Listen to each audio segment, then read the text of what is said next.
Leaves turn, shadows lengthen. A chill breeze rises from the east, even as the sun warms my face. The days grow short, the nights grow long, the smell of spiced cider and dry leaves filling the air. The whispers of ancestors, long past on the wind, a witch's song prancing on my lips as the trees turn the color of fire. Then the days grow short, and the fire leaves fall, and the echoes of voices long gone from this world, they haunt me still. The crackling of fire chases away the ache in heart as snow blossoms bloom upon grasping bare branches. The skies are endless gray. Sunlight is pale and wan, reflecting the emptiness of a world gone into deep, dormant sleep. Yet wheel turns forward, the cold driven away by warm blankets, hot chocolate, and a cozy night with friends, as we watch the sunrise of a new year come upon us. I hear the oath of a season, the promise that, in the end, we find a place to finally call home.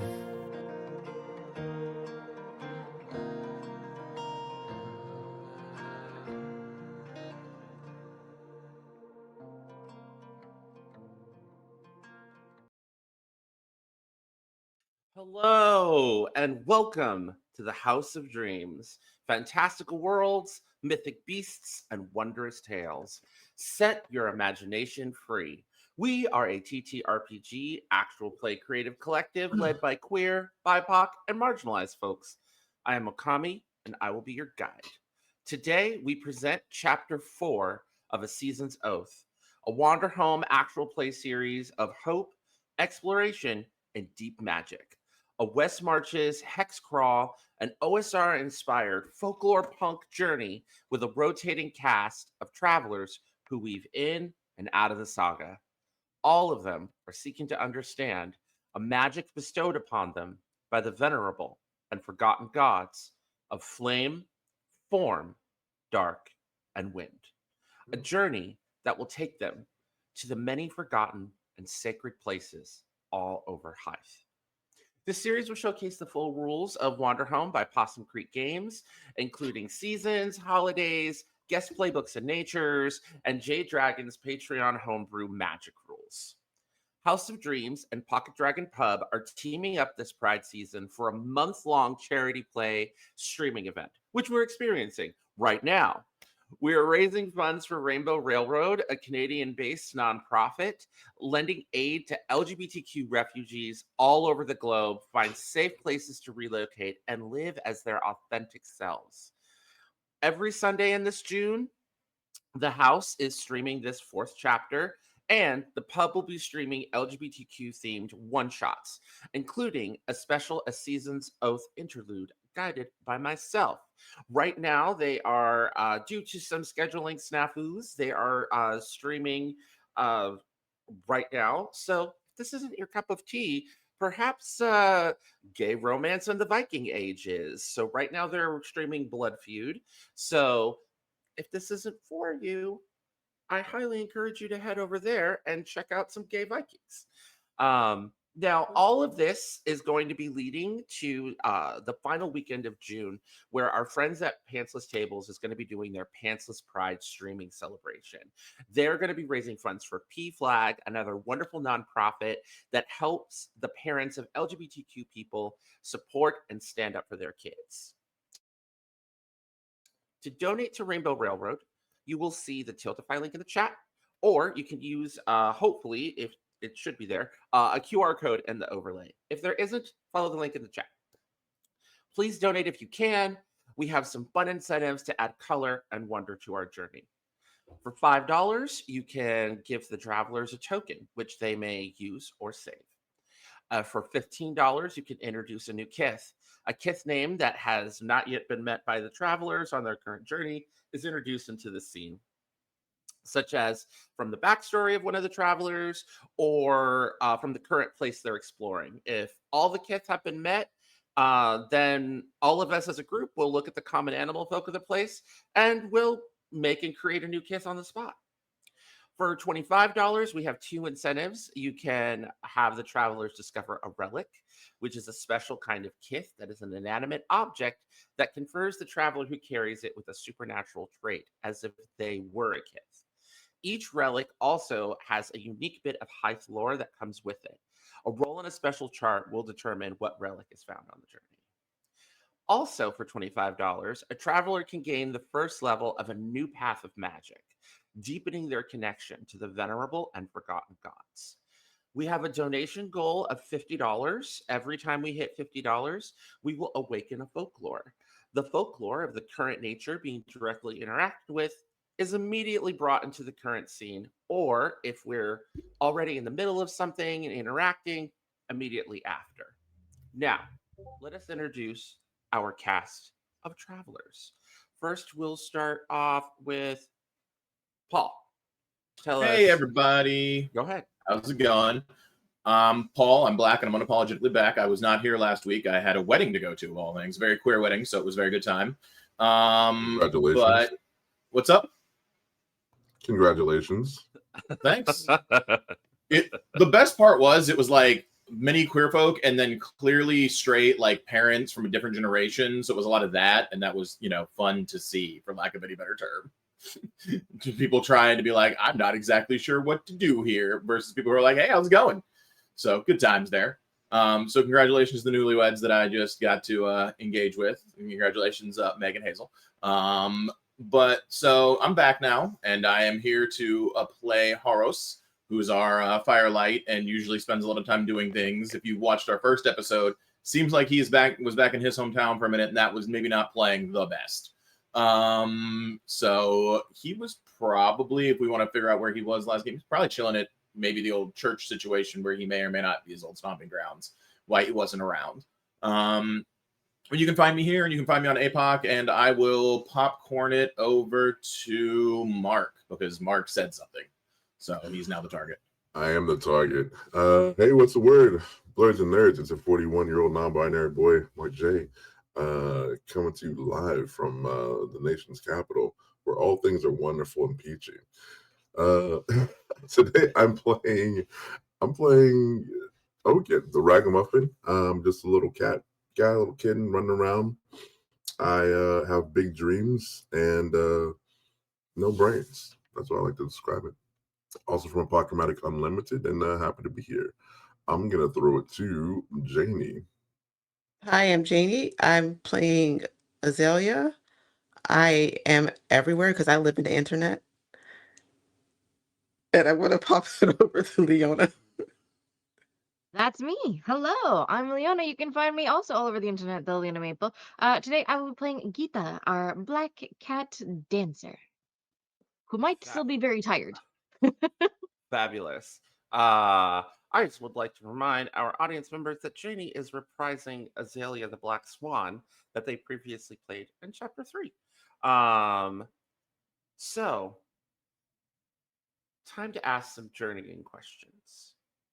So, everybody's back together now. What sort of place did you all just travel from? Where did everybody reunite? I know there was like a general thought, oh, we're going to winter in the city of Azure, but Wanderhome's about traveling places. So obviously y'all changed your mind at some point. So where did you just travel from, or why have y'all decided to travel somewhere else? Well, can I bounce this off you? Can I propose an idea? Yeah. Well, I know that like the last place that we went there because we were going with Kafra. So it almost, in my mind, I understood it as like a little like side trip. Like we were still wintering in one place, but we were like just helping Kafra out. So we were like traveling there, and then we came back, I assume, and we had to pick up Haros. And now I'm not too sure if we're, on another side trip with Khafra, or like if we're like moving on already. Is it thawing out a little bit? Like, does it feel like? No, it's getting Nah. colder. Oh, So geez. I think that we should stick with a Khafra side trip. I think Khafra has gotten another opportunity Or side to quests. for a side quest to go to a place to set up and to vend and perhaps do some trade. I think also, I think maybe Horus has some people to guide Sure. as well further north. Maybe you've gotten a letter from a moth tender um, requesting your help as a guide far to the north.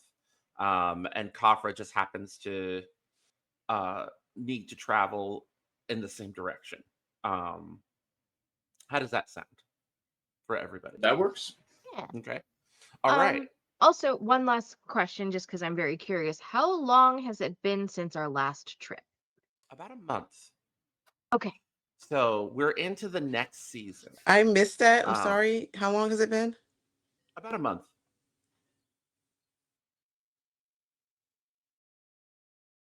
Oh, Janie, Okay. did you hear me? Oh, you did hear me? Yeah. So it's always roughly about a month because we go into the next season like every episode. So that answers, do we feel our journey has been long? Definitely. Other than, I is think you there said somewhere about a we hope month. to go? Generally. Okay, you keep breaking up for Yes, me. I did. Oh, okay. All right. Should I refresh? Can everybody else hear me? Okay, the I tech. can can hear hear you you, just but fine. maybe you should refresh for Janie's sake. I'm not sure. Yeah, I'll do that. 2 seconds, folks. Watch this. I'm gonna vanish and then Magic. come back. Oh, it's magic. That's all I know about that song. I don't know the rest of the song. That's all I got. Pretty good. Pretty good Learn the whole rendition thing overall. Thank you. That's all I know is one line. Hello, hello. Hello. I can hear you. Excellent. Yes, it's been about a month. Generally speaking, it's always a month. So is there anywhere we I don't know if we figured out a hope to go that your long-term goal. characters hope to go? I thought we were just moving around. Given the nature of my character, I hope to go where I am needed. Unfortunately, I am the least motivator when it comes to where I hope to go. Yeah, Mhm.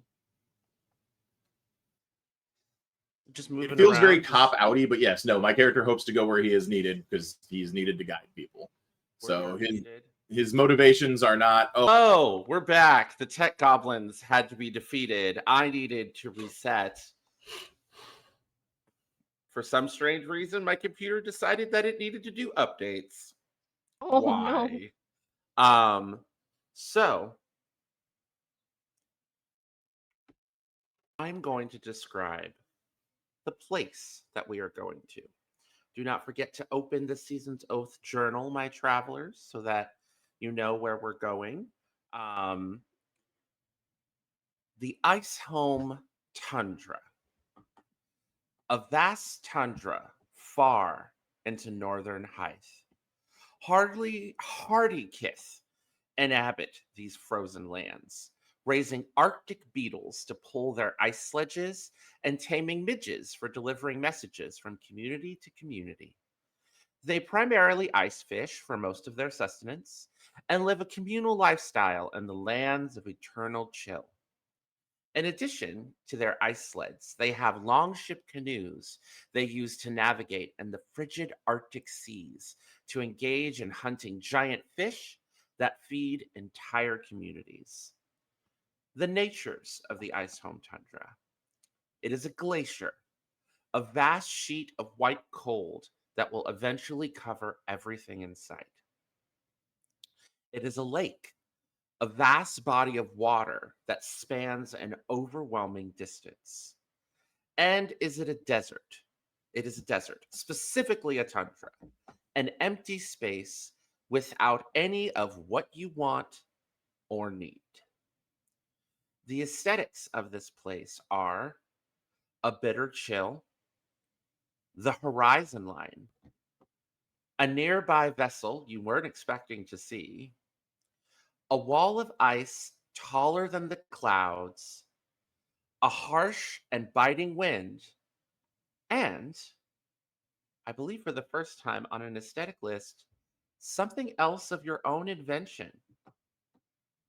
So, my travelers, what unique thing in the Icehome Tundra do you all come upon? Unique thing? As I said, it's something else of your own invention. So, what aesthetic do you? I say unique in the sense that it is not from the Wanderhome book.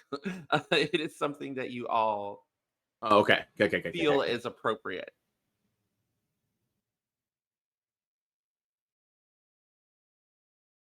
I think there's a forest of icicles.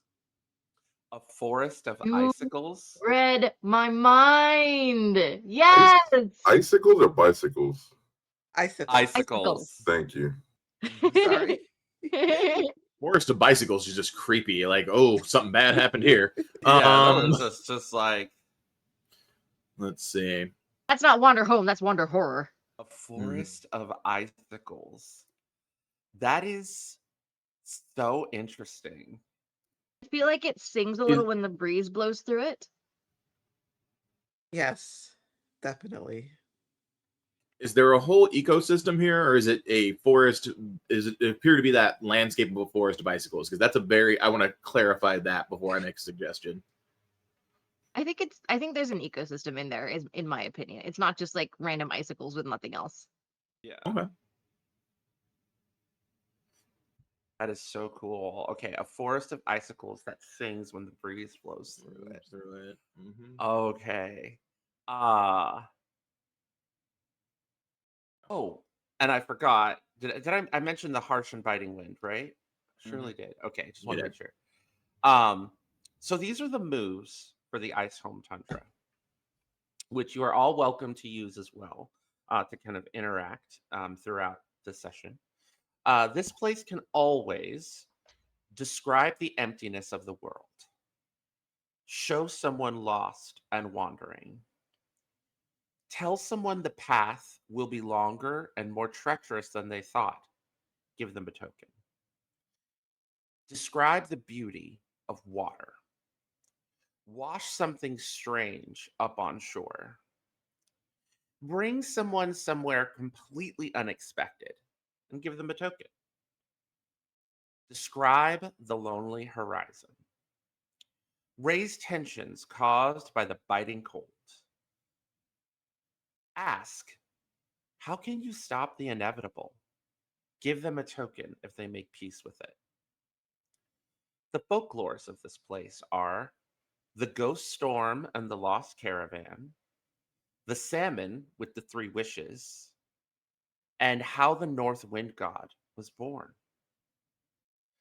Common animal folk of the Icehome Tundra are seals, penguins, orcas, and polar bears. The small and forgotten gods are snow maidens, talking salmon, and whale giants. I want to get a little bit specific about whale giants. Whales in Wanderhome are people. So they're people sized, if a bit bigger, right? In the sense that some people in the real world are taller because of, the kind of part of the world they're from. People tend to run tall. And that's what whales are like. When I say whale giants, I mean whales that are like whales the size in our world. Because to people in Wanderhome, that would be a giant. Does that make sense? So we're talking about like mythical, like in Wanderhome, a whale the size as we understand it is a mythical beast or a mythical god. Does that make sense? Okay, cool. Just wanted to get a little clarification for the table there and for those watching. So the season that we are in is the second month of chill, which is frostbite. Frostbite is a miserable month. when the beauty of snow has given way to the uncomfortable presence of ice and frost. The aesthetics of frostbite are your breath clinging in the air, light diffusing across a leaden sky, and an inescapable chill. The signs of the month are icicles on every surface, huge mounds of muddy snow, a howling gale, and once again, for our table, something else of your own invention. What unique thing in the Icehome Tundra happens as a sign of frostbite?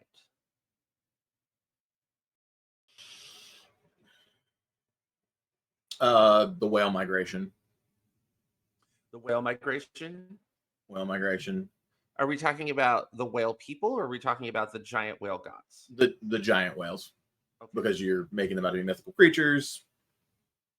And whales migrate, so it feels like a good time to have it. They're like, it is too cold. It is time to leave. I only have X amount of blubber. I'm getting the hell out of here. Gotcha. We're going to say the whale giant migration.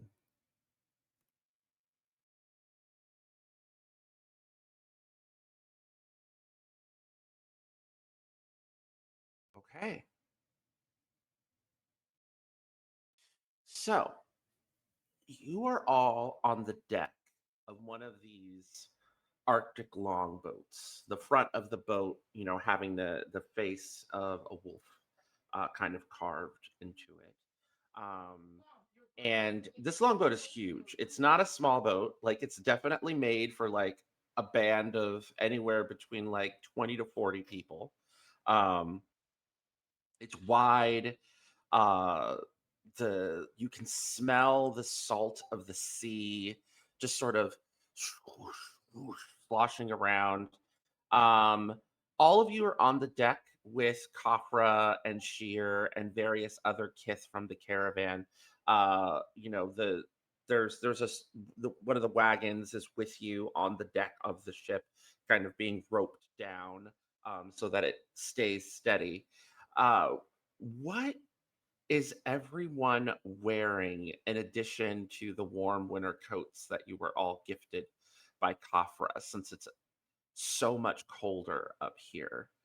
You don't have to wear much more because most of you have fur, but it's kind of intense out here.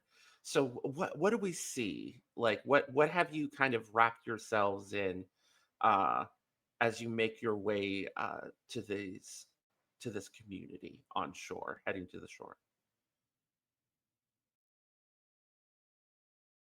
I think Azalea has a wool blanket. Mhm. In addition to the purple and black Yes. She doesn't outfit have she any has. fur, so Oh yeah, yeah. Also, there's a part of your feathers that have changed color now, right? yes, I'm gonna say my feathers are turning white. So like maybe the tips of my wings are still black. Hmm. Yeah. And this is something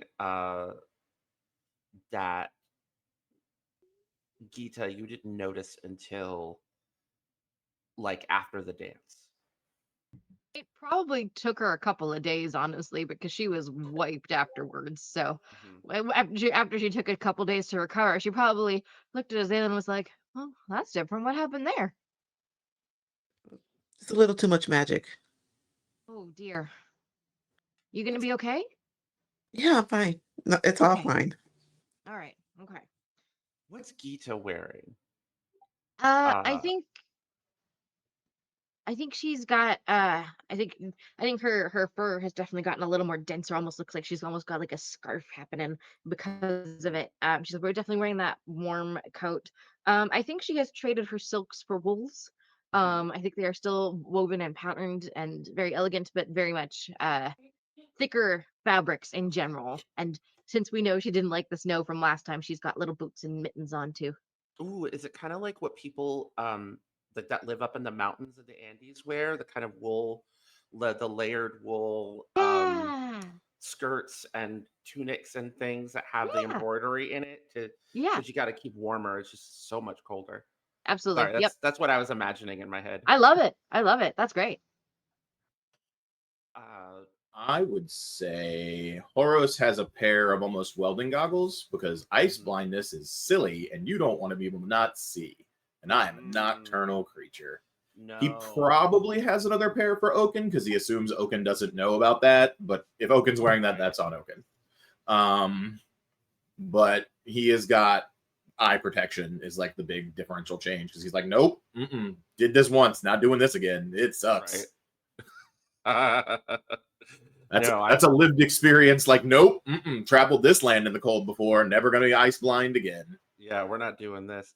And I take it that you've got maybe like so Kafra has gifted you with a wool, like a thick wool coat that is fur lined with a particular like, probably like bumblebee fur around the edges, just to kind of like reinforce it.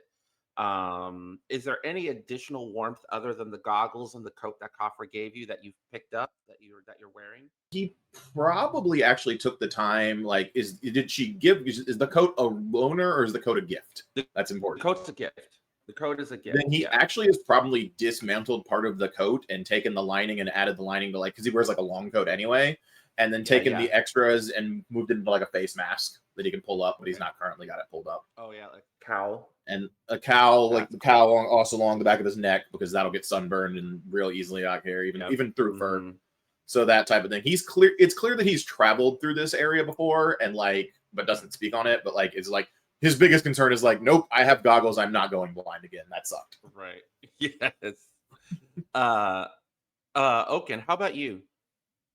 You said that the kind of whale people are bigger than. Yeah. Typically bigger. Okay, so Oken has gotten a number of scarves from the whale people, and just started from here, and just spun around in a circle until it was just wrapped all around them, like mummy like. Yes. And so they look ridiculous, but Oken's living his little best life. So yeah, I think that the scarves that they have are like a little spaghetti. A little spaghetti. And they're all embroidered and warm and just sort of Kafra also is traded the cotton caftan for a wool caftan, is wearing a full hood, epic, almost like Hollywood starlet style, has a scarf around her beak, and has been on an kind of they are just trying to keep as warm as they can in the face of all of this cold. Sheer is once again has traded in his silk for wool. Just thick silk pants, silk tunic, overcoat, over caftan, but the kind of caftan that you button up and with long sleeves. And he already had a turban, head scarves that he used to wear. Now it's even thicker and heavier and covering his ears. He's got maybe some earmuffs that he's wearing, and he's just kind of his teeth are chattering, and he looks at Kafra and he's like, "Why have we come to the land of eternal chill? I have a quick question. Frostbite." Sorry. Yes. Is Kamal with us? Yes, Kamal is Okay. with you, and Kamal is wearing the matching outfit. But also is sort of he's kind of followed Oken's lead, and he's just sort of gotten some scarves from the whale people and has wrapped it around his neck and around his beak and around his head, and occasionally he when he makes his little as when he makes his little loving comments, they're always like kind of muffled, like from under the bowl, where he's just like, "Oh, darling, you look so radiant." Like it's just, and he knows how ridiculous he sounds, and he's just, I know I sound ridiculous, but I'm warm.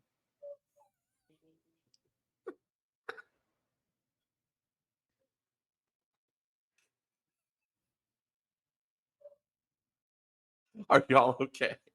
I think I broke I'm good. Leona. It's just real funny. I'm glad I was on mute because I was cackling. Is there So anyone Mark, on board that's just like, it's not that cold? You know how there's always somebody that's got to be special?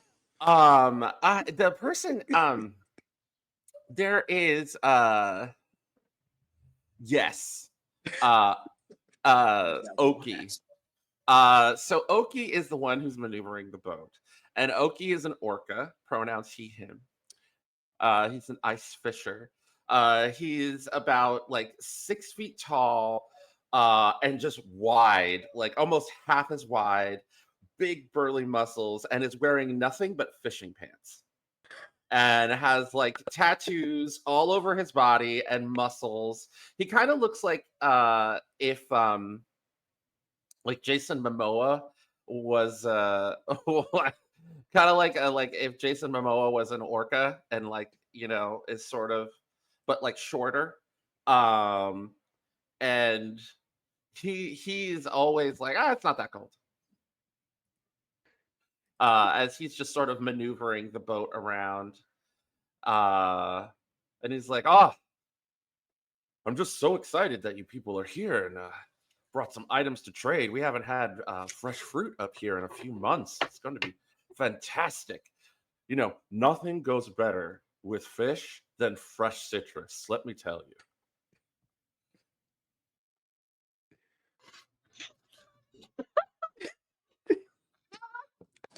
Oh, wait a minute, folks. Sir, could you hold on to this? And he like hands you like a rope that's kind of that he's been kind of pulling to keep the sail straight. Oh, Was he handing it excellent. to? Oh, he's handing it to Horus. Oh, Okay. Horus will like plant himself along with his staff and take it and like wrap his arm around it. Like it's really important, and so he doesn't get like thrown somewhere. Okay, go ahead and take a token for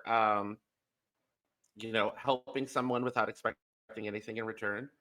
Sure. And he's just like, thank you. And he literally launches himself off the side of the boat, dives into the icy cold water.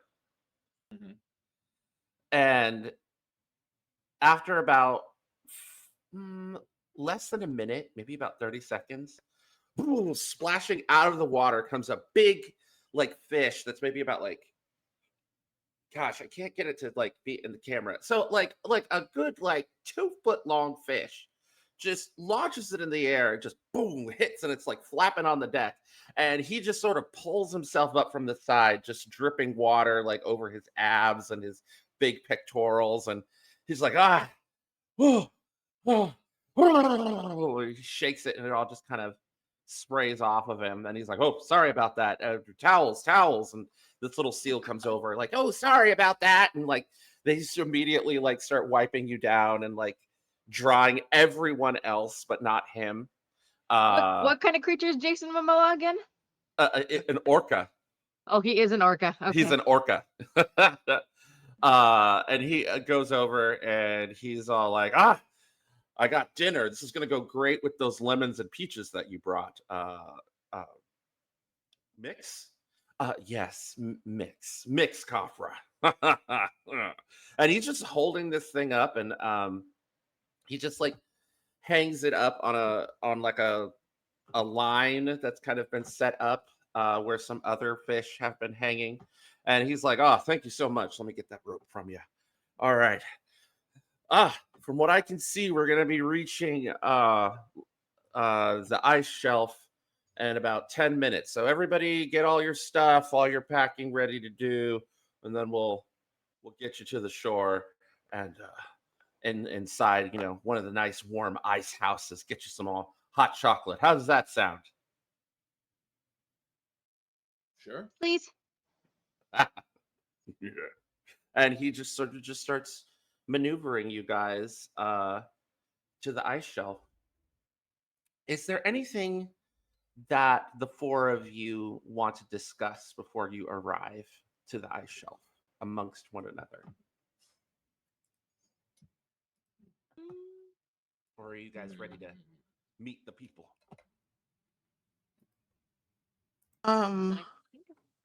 I think I am going to I'm actually going to give this to Kamal. We had made, we had over a long period of time, we've done a tarot, what do you call it, deck? Oracle card deck. Mm-hmm. And I've done the last card, so I'm going to give him the deck.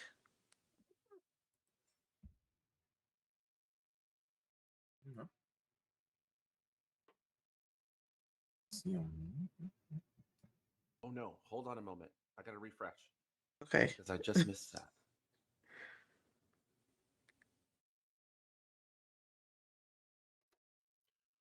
Refresh. While that's happening, let's talk about Ozempic. Okay, never mind. We're back. God damn it! You said an oracle card deck. Yes, that's one of the things in Azalea's sheet. Yes, And yes, she's giving that to the completed deck because she's done the last card and she's giving that to him. Oh, Nice. thank you. This is beautiful.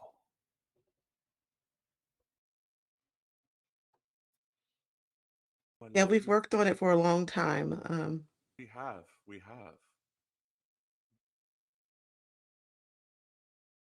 I'm glad that we finally reached the end of this journey. Yeah, it's been a really nice journey. Thank you. I look forward to many more. And he like tucks the oracle card away in the special bag. You know, all of it coming muffled out from the wool mummy wrap that he put himself in. Oh, I know, I'm ridiculous, but I'm so warm. Never change. I will do my best.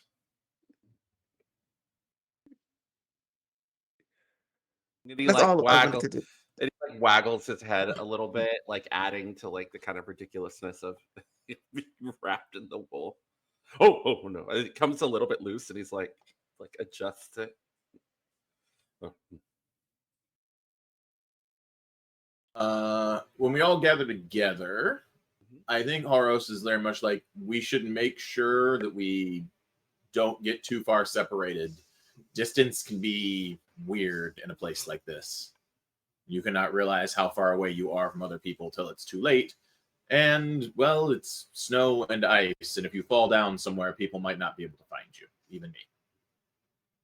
So no running off because you see something neat, or dancing over a chasm, or that. I mean, I look to the man wrapped like a mummy, and I'm like, I was going to say something about you getting away, but you're not traveling very quick dressed like that, so I'm not that worried about it. You're not. I mean, it's just you kind of put your legs together. Don't wander off because a predator could eat you. That's the best advice I have, I guess. Surprised you think I dance over a chasm now. I've literally seen you dance over a chasm. Yeah, okay. Like, that's not. I'm not even being hyperbolic. I'm just being factual. Don't dance over a chasm again this time. I would hate for something bad to happen to you in that sense of your chasm dancing history. I did. It's too cold to dance over chasms. That's fair. I mean, it is on the scale of 1 to everything is frozen. We are on everything is frozen. Okay, what if I see Kamal's something like, really neat? Then tell someone and ask if they will go with you, or if it's within reasonable sense to see something really neat. What does reasonable mean? Don't go see really neat things by yourself. That is dangerous. In the could get lost and not found type of way. Yeah, we don't want to get lost again. Yeah, someone will find me. You guys always do. It will be much, much harder in this environment. Much harder. Sounds like a skill issue. I wish it was. It's a terrain issue. None of us were built for this weather. That's true. Okay, please try not to get lost. I've never tried to get lost. I don't know what you're talking about. Sounds like a skill issue, right? Hey. I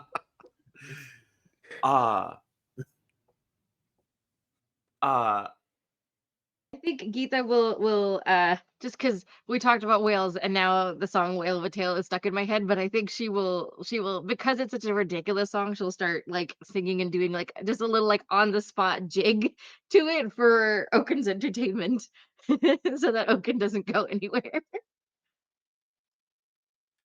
Got a whale of a tale to tell you lines, a whale of a tale or two. Bright black and fish and the girls have loved on nights like this, the moon above. A whale of a tale of the soul tune, I swear by my tattoo. And you don't know how on earth she knows that song, but she knows it. How do you know that song? I have my secrets. Oh, sure do. So as she sings, almost in response, Oh no, what have I done? you see Oki's face light up as coming up something the back of a whale giant just Oh no, rides up I'm to the sorry. side of the boat, dunks it a little bit, and everyone kind of shakes, and it just sprays water out of its blowhole. But as you're all animals, it isn't a word, but you understand that this whale giant loves this song. There's something about it. It's an expression of joy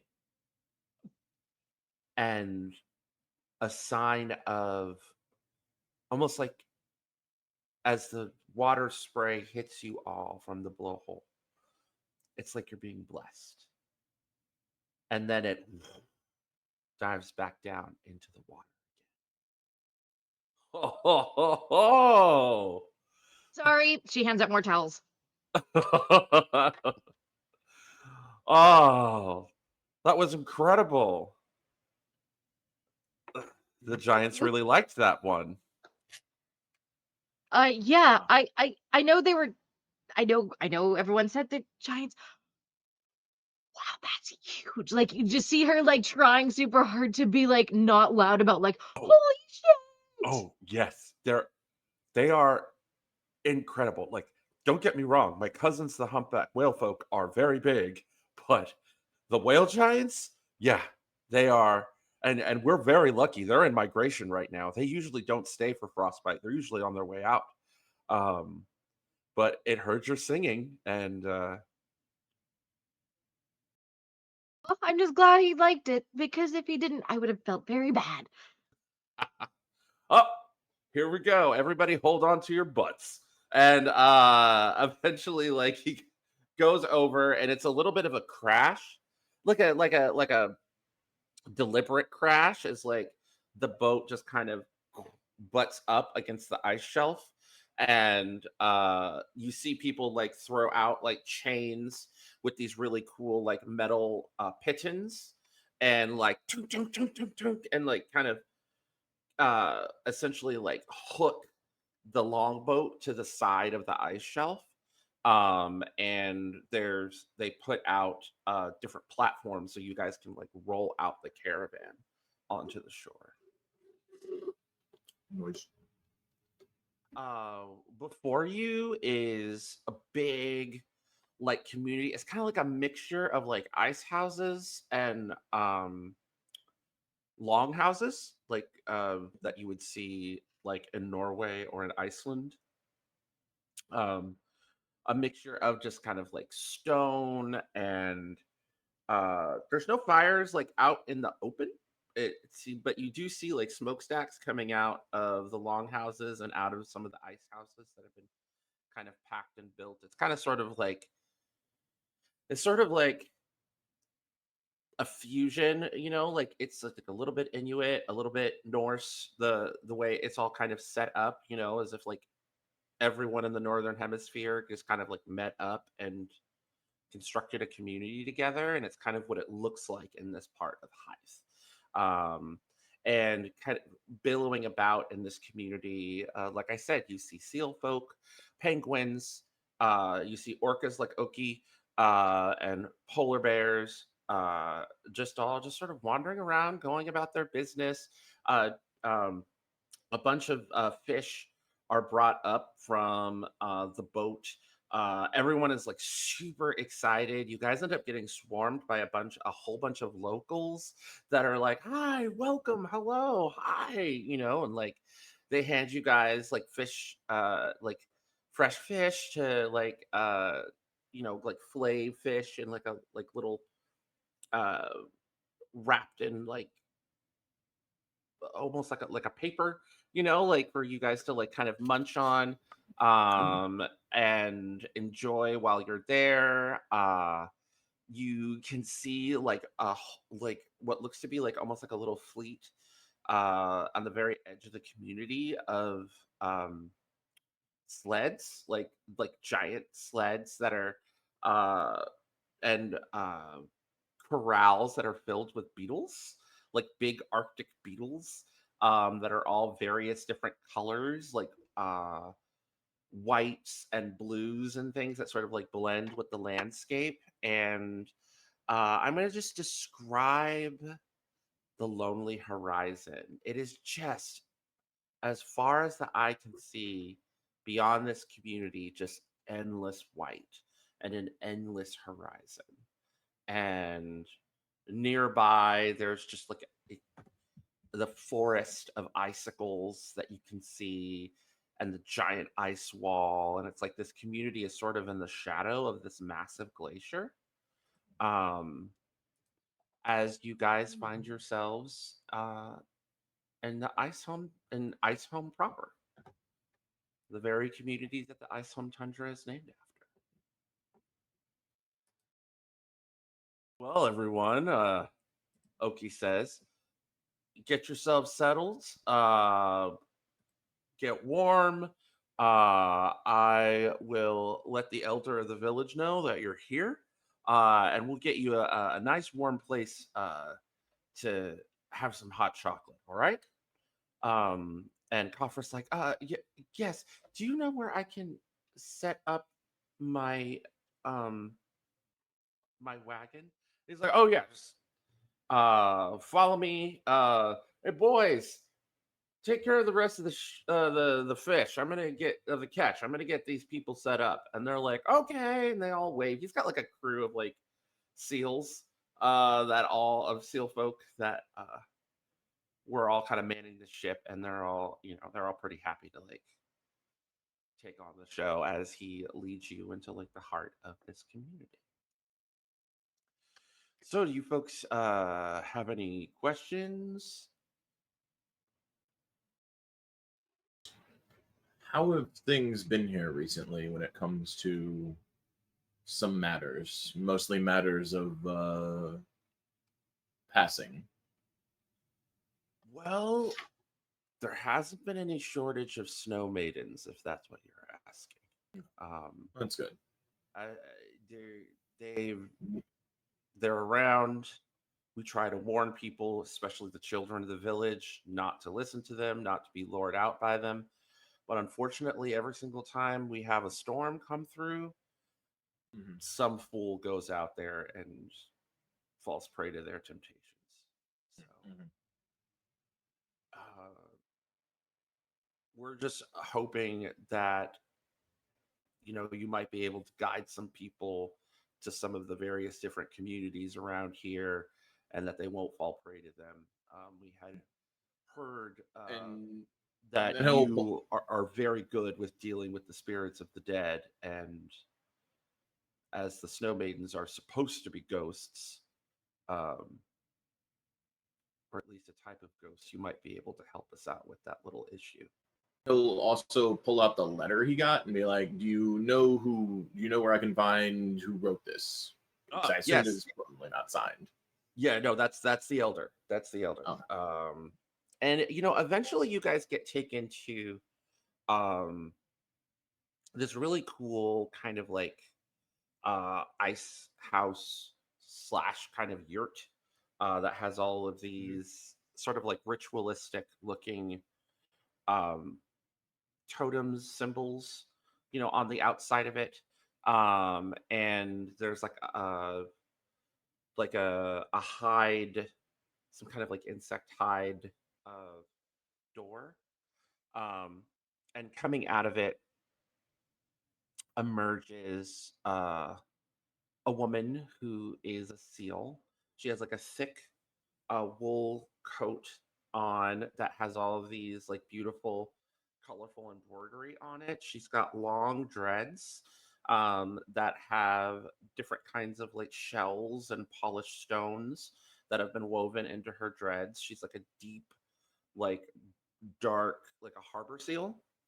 Um, Big dark eyes. Oh, excuse me, not a harbor seal, an Arctic seal. And she kind of emerges and looks out, and she's like, "Ah, Oki, thank you for bringing them. Um, I take it you are Horus the Firelight. I am Leona. I am the elder of this village. Well, elder in leadership, not necessarily age. I am the healer and spirit speaker by trade." He will nod respectably and bow respectably. Show deference. Bows back to you. Please come in, enjoy the hospitality of my home. And she opens up the flap and motions you all to come in. Do such. So the inside is, even though this place is like made of like packed snow and ice, it's very, very warm. There is a large fire in the center that's constantly like roaring and being tended to. You smell boiling in the pot, a full boiling pot of hot chocolate. And the smell is kind of permeating through this large circular uh, building where, there's carpets on the ground. There are like all kinds of like benches and a large cot that's covered with all manner of different like furs and things for sleeping.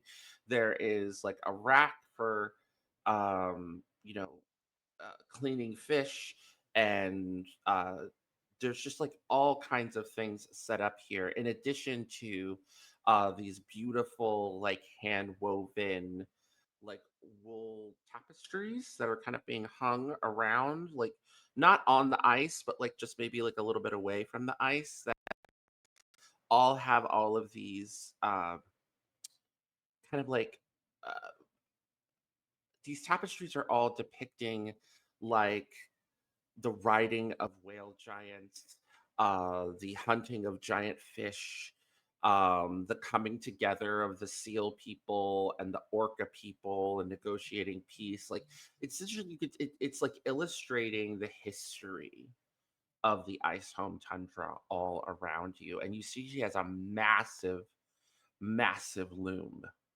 uh, on which she weaves that you can guess that she weaves these tapestries on. And you can sense, particularly all of you can sense, because of your innate magic that you all have, you can all sense that these tapestries, these banners, and that loom are just radiating with the magic of the spirits. To our witch, to Azalea, it's even more intense. Like that loom is old and potent and like is almost like a direct, it's like a nexus between this world and the world of the spirit. I think Azalea is going to look at all the tapestries really closely Mhm. and as she sees the loom, she will look at it, but then she's going to try to avoid it. Welcome everyone. Please have a seat. And she takes her time to hand you all very simple wooden cups that have been like lacquered and sealed, and pours you all cups of hot chocolate. None of you are allergic to chocolate, are you? Don't think so. Good. Just making sure. Um, this is a very, very special treat. Thanks to peddlers like, I take it that you are Kafra? Yes, I'm Kafra. Thanks to peddlers like Kafra who make the journey up here, we managed to we buy the cacao in bulk. Um, so it has become one of our favorite means of sharing hospitality with visitors and amongst one another with our families. Thank you. We're most We are welcome. grateful for your hospitality. Quite grateful, Kamal says, and he just like pulls down his the bandage, the wool scarves, and he's just like with his beak and just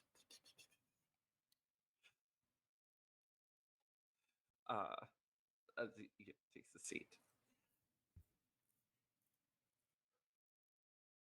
Have something on your mind, Geeta? Yeah, I think I'm asking as the guide, not as any. fair enough. Fair enough. I think Geeta is just like first of all very curious about this place, and she's very curious about what it's like for people to live in such an isolated community, and like when you look outside you just see nothingness, and like she kind of wonders what that is like. I think she's also very intrigued by the loom, which might upset Azalea, may not, we'll see. But yeah, those are kind of the two things that are floating around in her brain, is she's kind of got like maybe almost like on her tail. You know how like cats' tails sometimes look like a little question mark when they turn into like a little C shape? I think her tail's definitely doing that sort of thing, where she's like she's sipping her hot chocolate very gratefully and very quietly, but also like questions. I has questions. I ask Uh, questions. what about you, Oken? What do you think of this place? Oken's just quietly sipping his hot chocolate. It almost makes up for the insult that Horus did to him earlier. But Oh, just sipping it quietly and calming my nerves, I guess, as best as a little kitten can. I even drew a picture about it. Here. See, that's Horus. See? Oh, that's great. that's so good. See Horus's name. Horus's name Horus's is right name there. was there, and then shooting. I'm angry at him. So Shooting lasers. Horus. So good. Oh, so good. So good. Some good Oh. stuff right there. So oh gosh, Luina. There's an I there. I'm glad that you have made the journey. I know that it's frostbite, but we've lost 3 young people in the past season, all through Snow Blanket, and I have done everything that I can to appease the snow maidens. We have left out warm drinks. We have told stories. We have left offerings. And they will not stop taking spouses every time a storm comes through. And you know that during frostbite is when we have the most blizzards. Mm-hmm.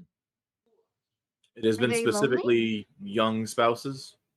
Yes, as just as is tradition, Mm-hmm. Mm-hmm. or at least as the folktales say. I He know just that listens. Right. I know that we may be the land of eternal chill, but the seasons still turn in their own way here.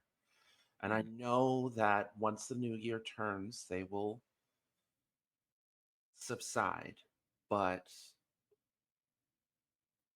it is not our way to ask outsiders for help, but we, the firelights here in these lands that travel through don't understand the dead. Not the way that we have been told you do. No, I came and I will look into the matter. I'm just all young spouses, all, and this is an uptick in this activity. You were saying. Mm-hmm. Are there Yeah. more snow maidens? Mm, not more than they've been since the war, unless, I mean, there is a possibility that the war is the reason why there are more snow maidens. The war has been over for a while now. Yes. It seems. Um, maybe don't know much about Snow Maiden history. Please feel free to educate me. Are they lonely? Why do they take people? The old stories say that snow maidens typically happen when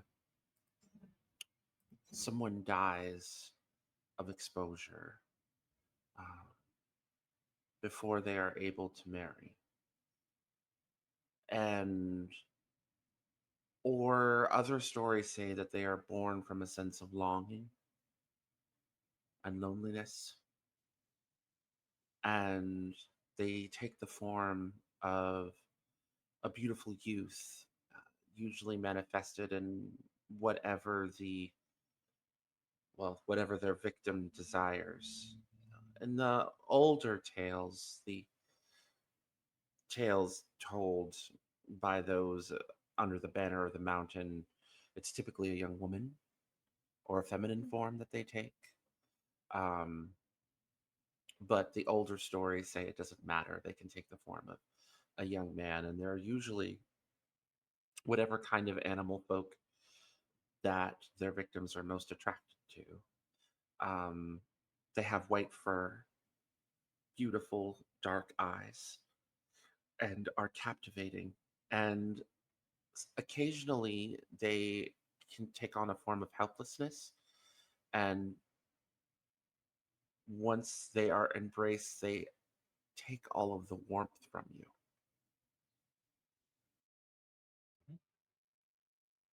Ooh, I don't like that.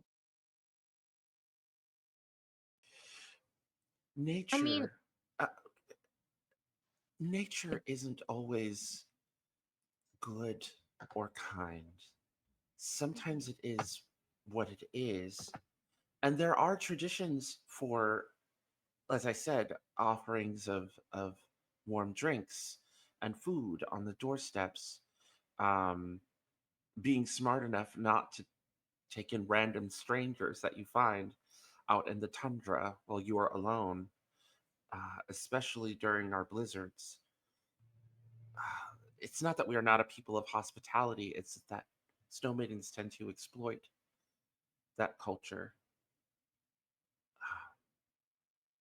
Sorry, I didn't mean to speak over you. Uh, I just wanted to give you more understanding.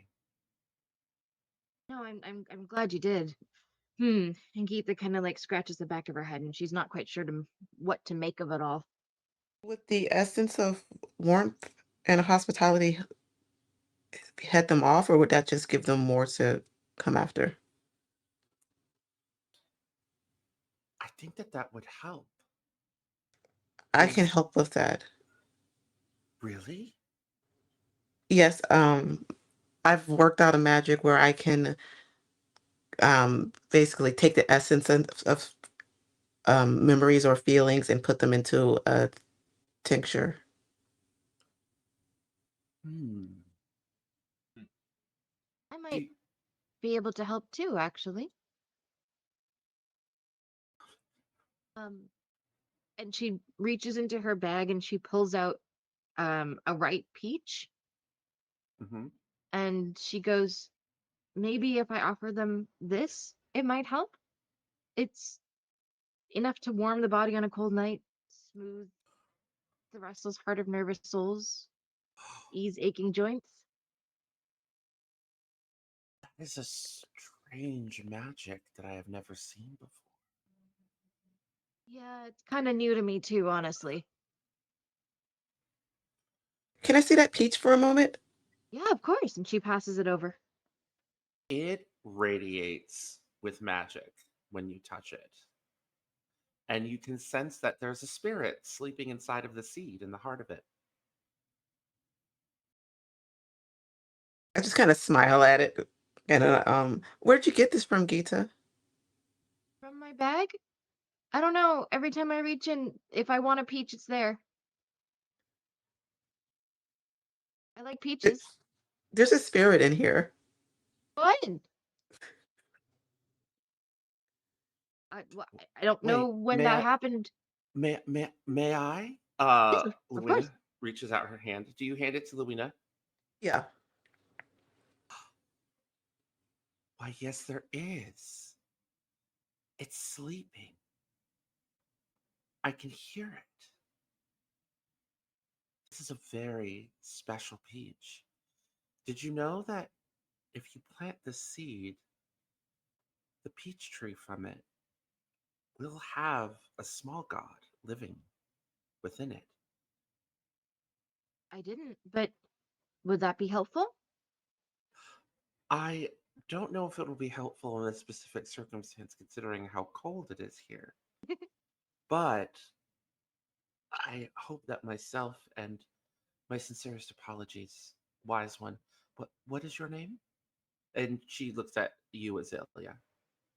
I'm Azalea. Azalea the witch. Yes. We've heard stories of you here. I look toward the loom kind of nervously and I just, oh, you have? Good stories, I hope. Yes. Let me show you something. Oh, Geeta, here. And she hands the peach back to you. She goes over and pulls out one of the tapestries. I wove this, knowing that soon you would come. And you see this tapestry, and it's of the horizon that you see. And you see the swan flying up into the air. It's a white swan. And you see what looks to be like a massive, beautiful cloud castle high in the sky above the village. And you see her like flying up, and there's all this like light and clouds, and you see her like ascending to this like palace. And you see all the people in the village like looking up in awe at this moment. I wove this. Oh, it's really lovely. Let's work on fixing this problem with the snow maidens and we can revisit this. Of course, of course. I am glad that you have finally made your way here. And I'm glad that you're going to be helping Horus with the issue with the snow maidens. Yeah, I will. And she very quietly and respectfully puts away the tapestry that she wove. My traveling companions are really good companions, so I really hope that they'll be okay. I I assure you, if you all feel that this is too dangerous of an No, endeavor, this is going to get taken care of. Promise. all right. Little one, would you like some snow cream? Some what? Snow cream. What is that? Ah. Uh she heads out and she brings you like a bowl that is filled with what looks to be like gelato or ice cream. because you got to have some ice cream and gelato back in Azure. And she kind of hands it over to you. Hmm.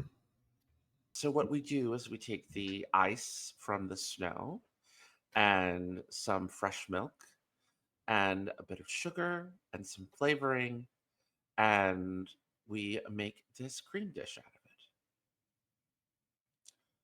It's very popular with the children your age in the village. It's really good, Oken. Hmm. Okay.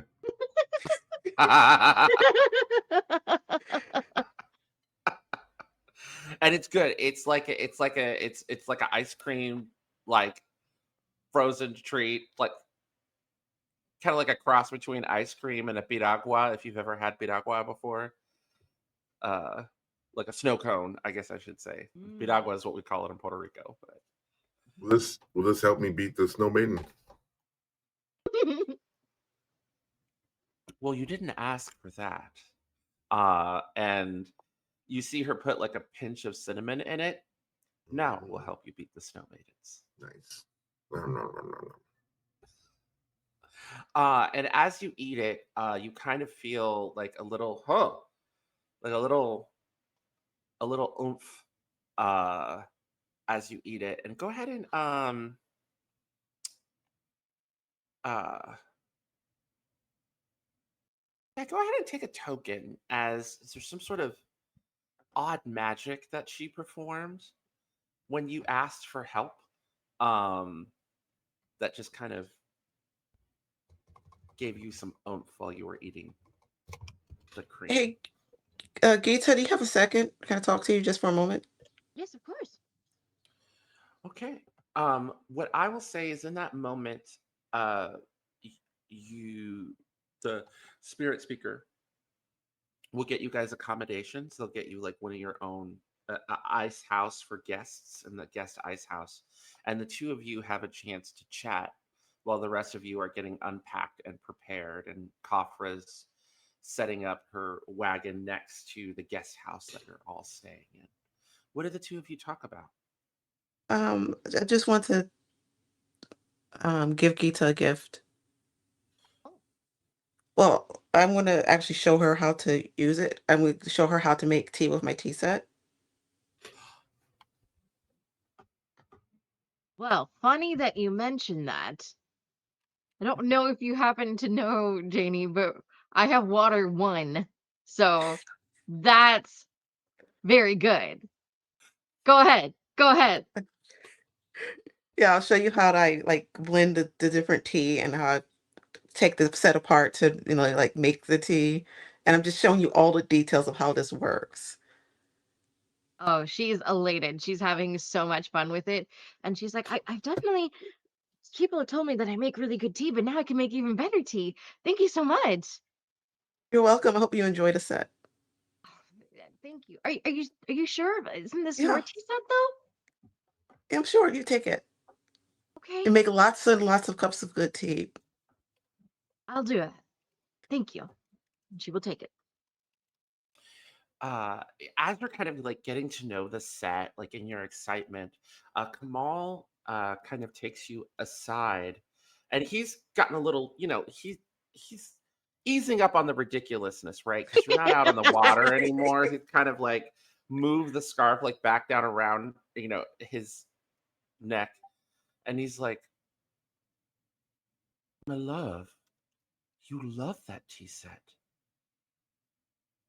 Is something wrong? I'm fine. Um, Geeta will get a lot of good use out of it. Of course, was was it something in that tapestry? Yeah, I I think this is my last journey.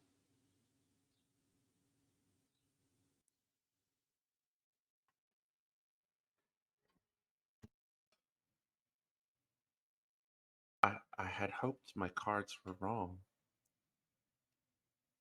Cards are never wrong. Okay. If that is that is what you feel, know that I will be at your side. I know. So, every journey ends at some point. Right. I just hope that ours had lasted a bit longer. But Yeah. let's try and see if we can get this community some peace and help Horus deal with these snow maidens. Yeah, let's do that. And I'm not going to tell the others just yet. I want to get this taken care of first. Of course. And with that, we're going to take our first break. We'll be back in 10 minutes, and the road will go ever on.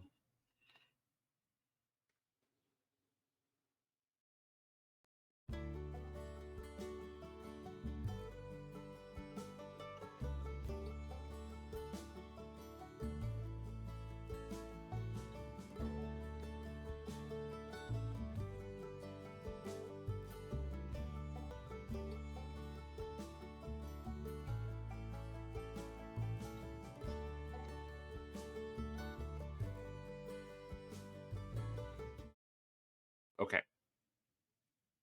Hello. Hello, hello, hello. And we are back on our journey.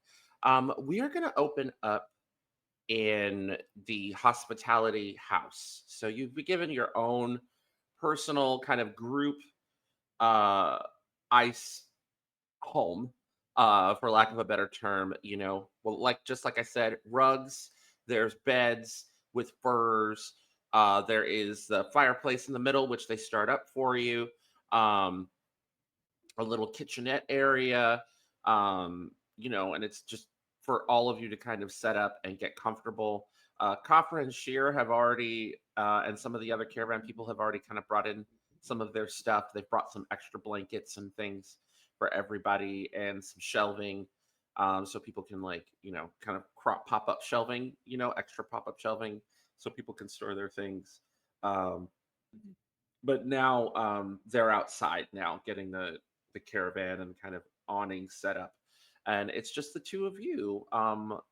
What do you two talk about while um Kamal and Azalea and Geeta are having their kind of conversation?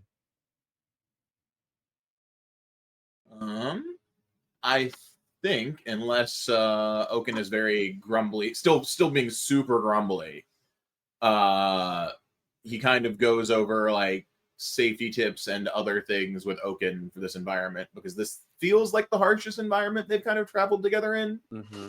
Everywhere else has been pretty like reasonable, like nothing really awful is going to happen type situation. This one feels like hostile. This is a hostile environment, right? Yeah. Yeah, it's just Um been like biting winds and mhm. cold. Like, you can already sense, like, as afternoon starts creeping into evening, like, you can already sense the winds are starting to pick up. Yeah, so I think he is being very deliberately letting Oken know what the dangers are and how, like, hey, I know we've traveled together for a while now. I know you can be very, very responsible, but you do have to be careful here because it is dangerous, and the Snow Maidens make it even more dangerous. Uh Not I not that they'll killing targeting him, but they do make the situation more dangerous. I think Knock comes out of your pocket, because I think Knock has been kind of napping in your pocket this whole time. Uh, and just like floats out and dances around you, and you can hear Knock say, Do you want to explain who Knock is, just to "So, remind people? so Knock is looks like an orb of light, but Locke is a luminescent small god that once rested in one of the most sacred temples in all of Haeth. And in a moment long ago, maybe not too long ago, um, when Oken was visiting this temple, Mhm. Nock decided to leave and go with Oken. As to why, Oken doesn't know. But Nock has done their best to light the way, keep Oken company, and go on their own adventure away from the confinement of this ancient temple. And Nock just sort of emerges from your pocket, swirls around, and speaks. Nock rarely speaks. Nock usually makes singing noises or communicates in flashes of light. But this time, this kind of like serene yet concerned voice emerges from the orb of light and says, I think this is important, Oken. The snow maidens are gods like me that used to be people, which I think makes them dangerous. I mean, yeah, maybe, but danger is part of the adventure. Here's what I'm gonna do. I'm gonna get on a sled. I'm gonna slide on the sled and knock them all over like bowling pins, and then you jump on them, and Horus will hit them with a stick and burn them up.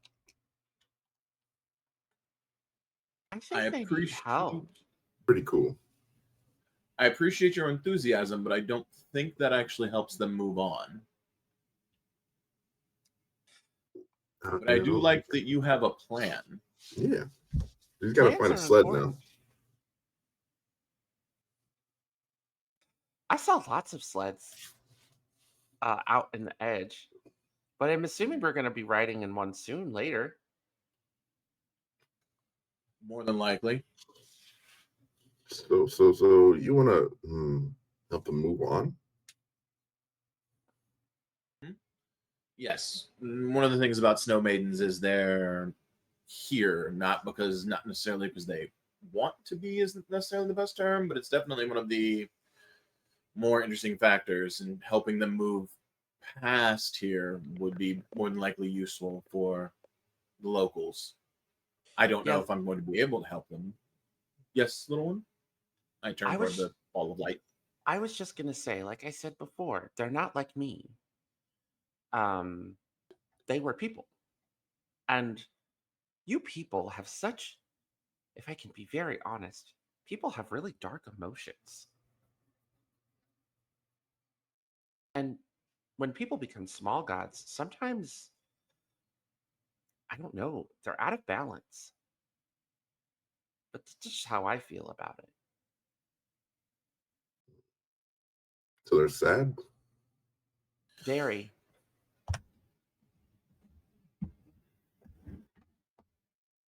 From what I know of them. True. And it probably deals with their sadness to keep them here. Problem is most of the time the issue is how do you make them happy? Do you think my light could help them? They want to be warm, right? It can't hurt.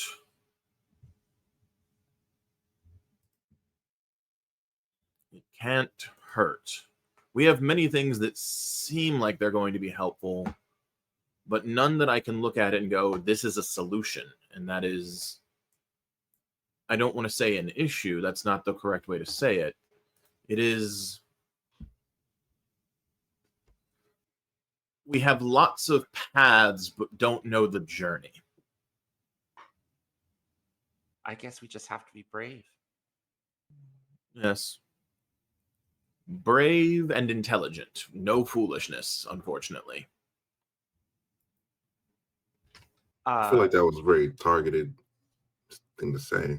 I do want to be clear, no foolishness does not mean no fun. Oh, okay. Well, that's perfect for me.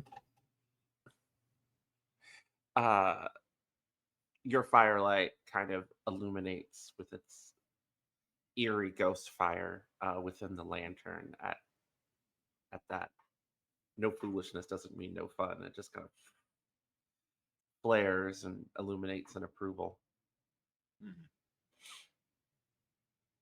And now we shall have our Pokemon battle. No, sorry. Are we all Pokemon in this world? Really? Think about it. Yeah. Maybe. No. No.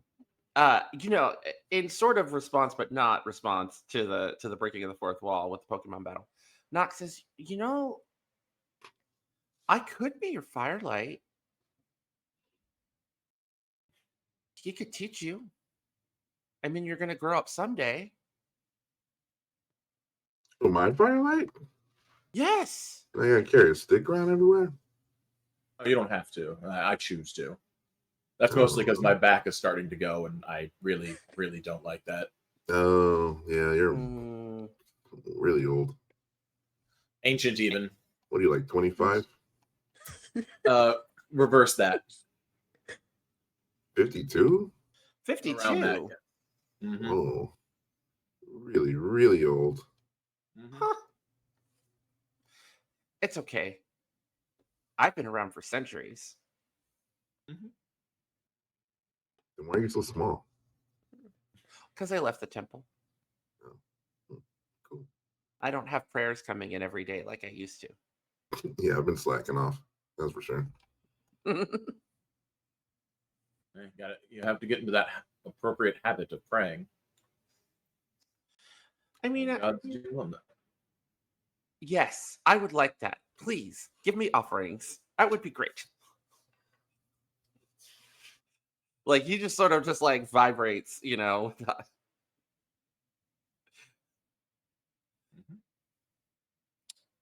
But Anyway, what are we gonna do about these snow maidens? I think at that point is when the rest of the group kind of waltzes in to the group, as you say, what are we going to do about the snow maidens? Well, that was my question exactly, actually. And she pulls out the peach again. She kind of holds it up to Harris, and she goes, "This is what I have to offer. Either that or a dance, if we think it'll bring them joy." You think they're I hungry? believe, as Oken and I were just discussing, there are lots of paths forward, but no clear answer to what they want. There's myth around what they want, and there is legend around what they want, but we do not know what this particular group of snow maidens is looking for. Should I try talking to them? Yes, trying to speak with them is the first step, and that can be dangerous in and of itself, so we'll have to be careful in doing such. But I mean, many is safe. Don't they usually take the form of something that you desire? Desires can be twisted, and safety is never assumed with a creature like this. Don't ever assume safety, my mummy-wrapped friend. It's I can go. I can do it myself. It's okay. I'm not concerned. Well, First off, no one still, should do it by themselves. Let's be clear. what No, if- and they said that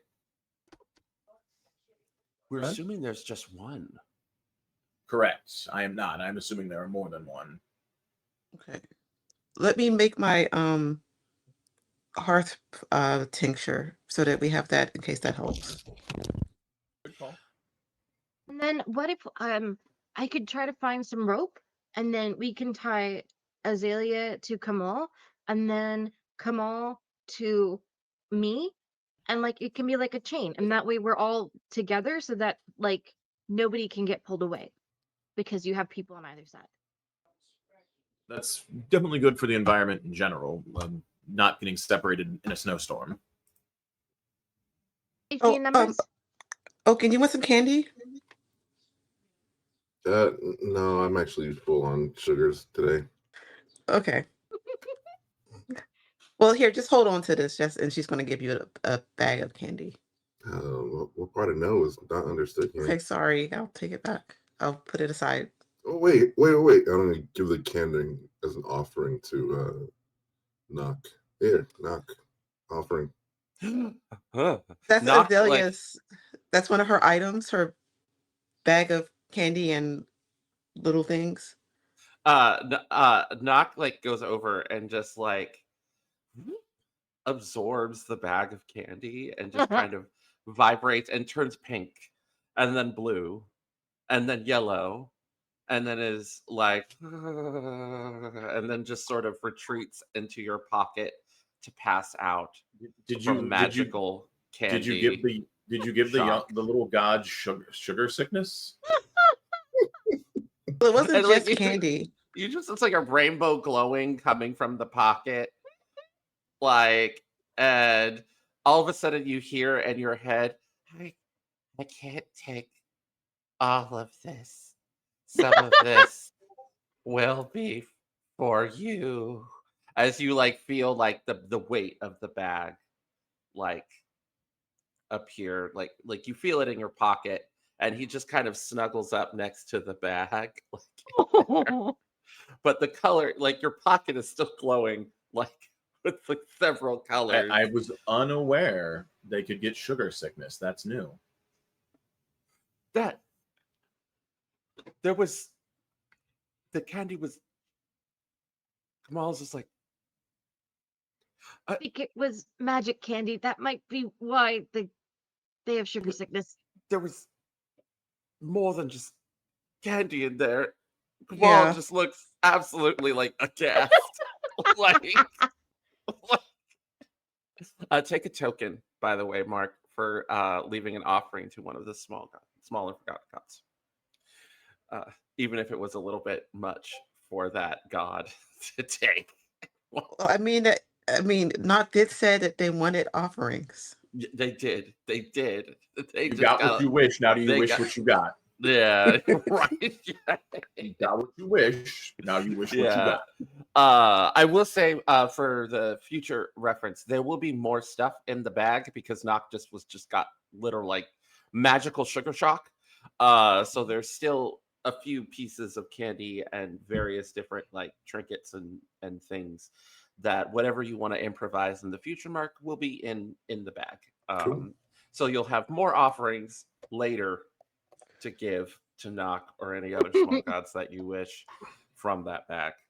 Um, Can can I say when Azalea does her makes the hearth tincture that her feathers just turn completely white?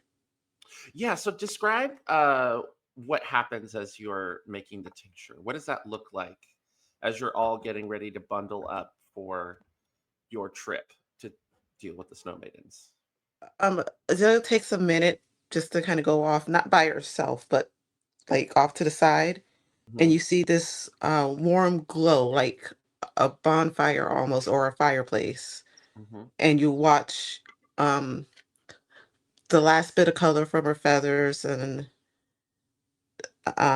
just little bits and pieces of swirly colors just kind of all go into this uh glowing ball of light, and it's in a little bottle, like a little, it's a tincture, it's a hearth tincture. It's, you open it up and you feel like you're at home somewhere warm, there you belong, mm, full of loved ones and friends, good food, not this biting cold that we're stuck in right now.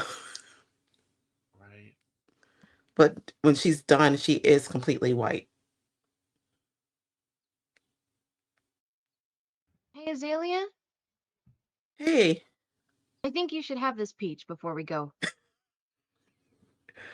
Oh no, I'm fine. I've done the tincture I know, but trust me, you're gonna like it. Please. for you. Thank you. Um, the peach. Do you take a bite out of it? Yes, because Geeta keeps begging me to. It is the most delicious, juiciest, most perfect peach that you have ever had. It is so delicious and it is just suffused with magical energy that you can sense. And you just feel full and warm all the way to your toes. Um, Geeta, go ahead and take a token for giving a gift to someone without expecting anything in return. Thank you. That was really nice. You're welcome. It should keep you warm while we're doing this.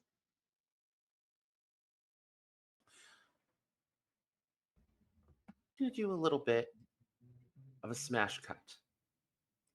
It is later in the evening, and Oken gets their wish as you all are on a sled being pulled by Arctic beetles, kind of riding, through the vast tundra, heading from this community of Icehome to another community of Icehome, further along the ice shelf, further away from the big, massive glacier that you were previously in the shadow of. And just sort of like maneuvering around. You are, it is being manned by a penguin named Yuka, who is a guide. She knows the tundra like the back of her hand. She's also an ice fisher, so she's able to, make sure that everyone's fed while you guys are journeying across the tundra, and just rocketing through and making your way around. And she she's just like, oh, so you folks are gonna help us with our snow maiden issue? We're gonna do our best. Yes. Okay. Well, just hold on. We're gonna do a little bit of maneuvering through the icicle forest, and hopefully we'll get to the other side, to the next to the Orcason community. And yeah, mush, and then like the like the beetles just skitter like through the snow, and you guys go in and just the cold biting wind kind of hitting you guys in the face as you're like making your way through this forest of icicles, just dodging left and right. You see, some midges kind of flying around from place to place, and there's some like little like lichen and like ice plants kind of around on the ground. Like there's like you described before, Horus, there's a whole ecosystem here. It's not just stalactites of ice like sticking out of the ground. Like there's other things like living here, and flowers that look like they're made out of like carved out of ice are kind of growing out of the ground. Like there's something like strange and weird and magical about this place, but it is a very, very cold, which doesn't seem to be bothering Yuka at all. But then again, she is a penguin. Just like as you make your way through, and Yuka says, "Oh, oh no!" As you can see the edge of the icicle forest. On the other side of it, you see what looks to be the very edge of what looks to be snow flurries of a blizzard, a mild blizzard. What do you all do?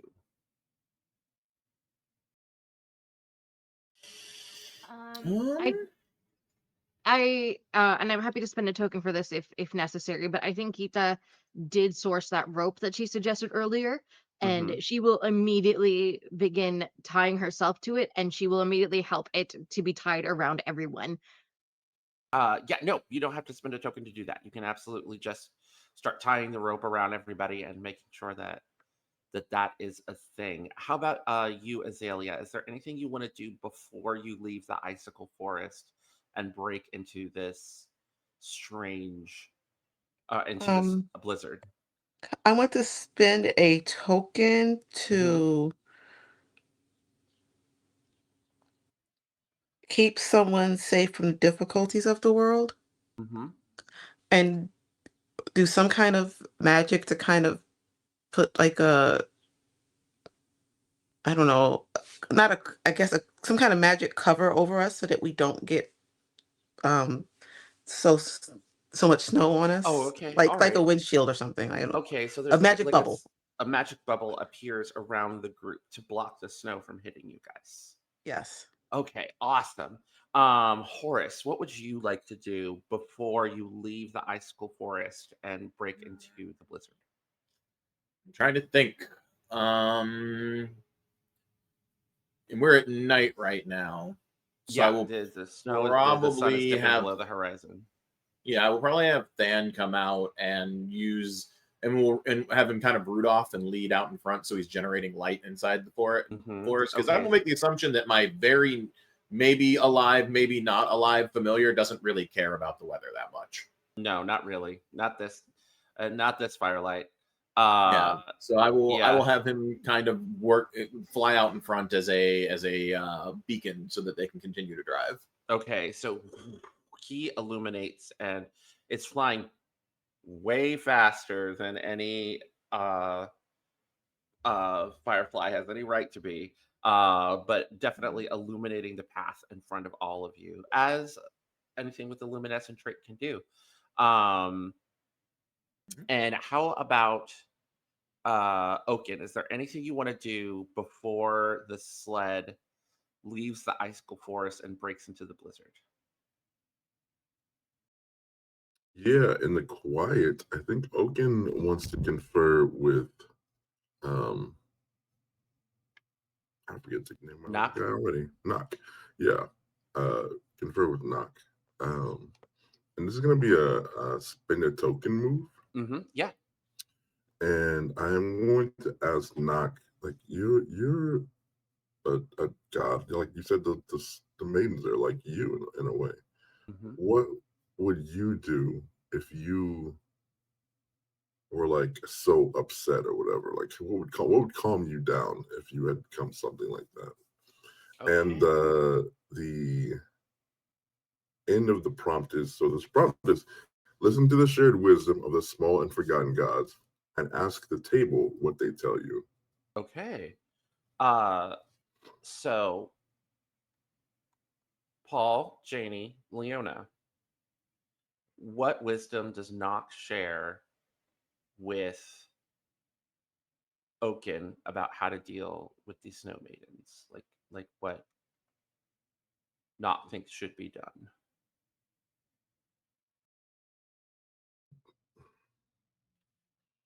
I'm gonna go out on a limb and say I would want to be heard and listened to if I were in the position that these snow maidens find themselves in.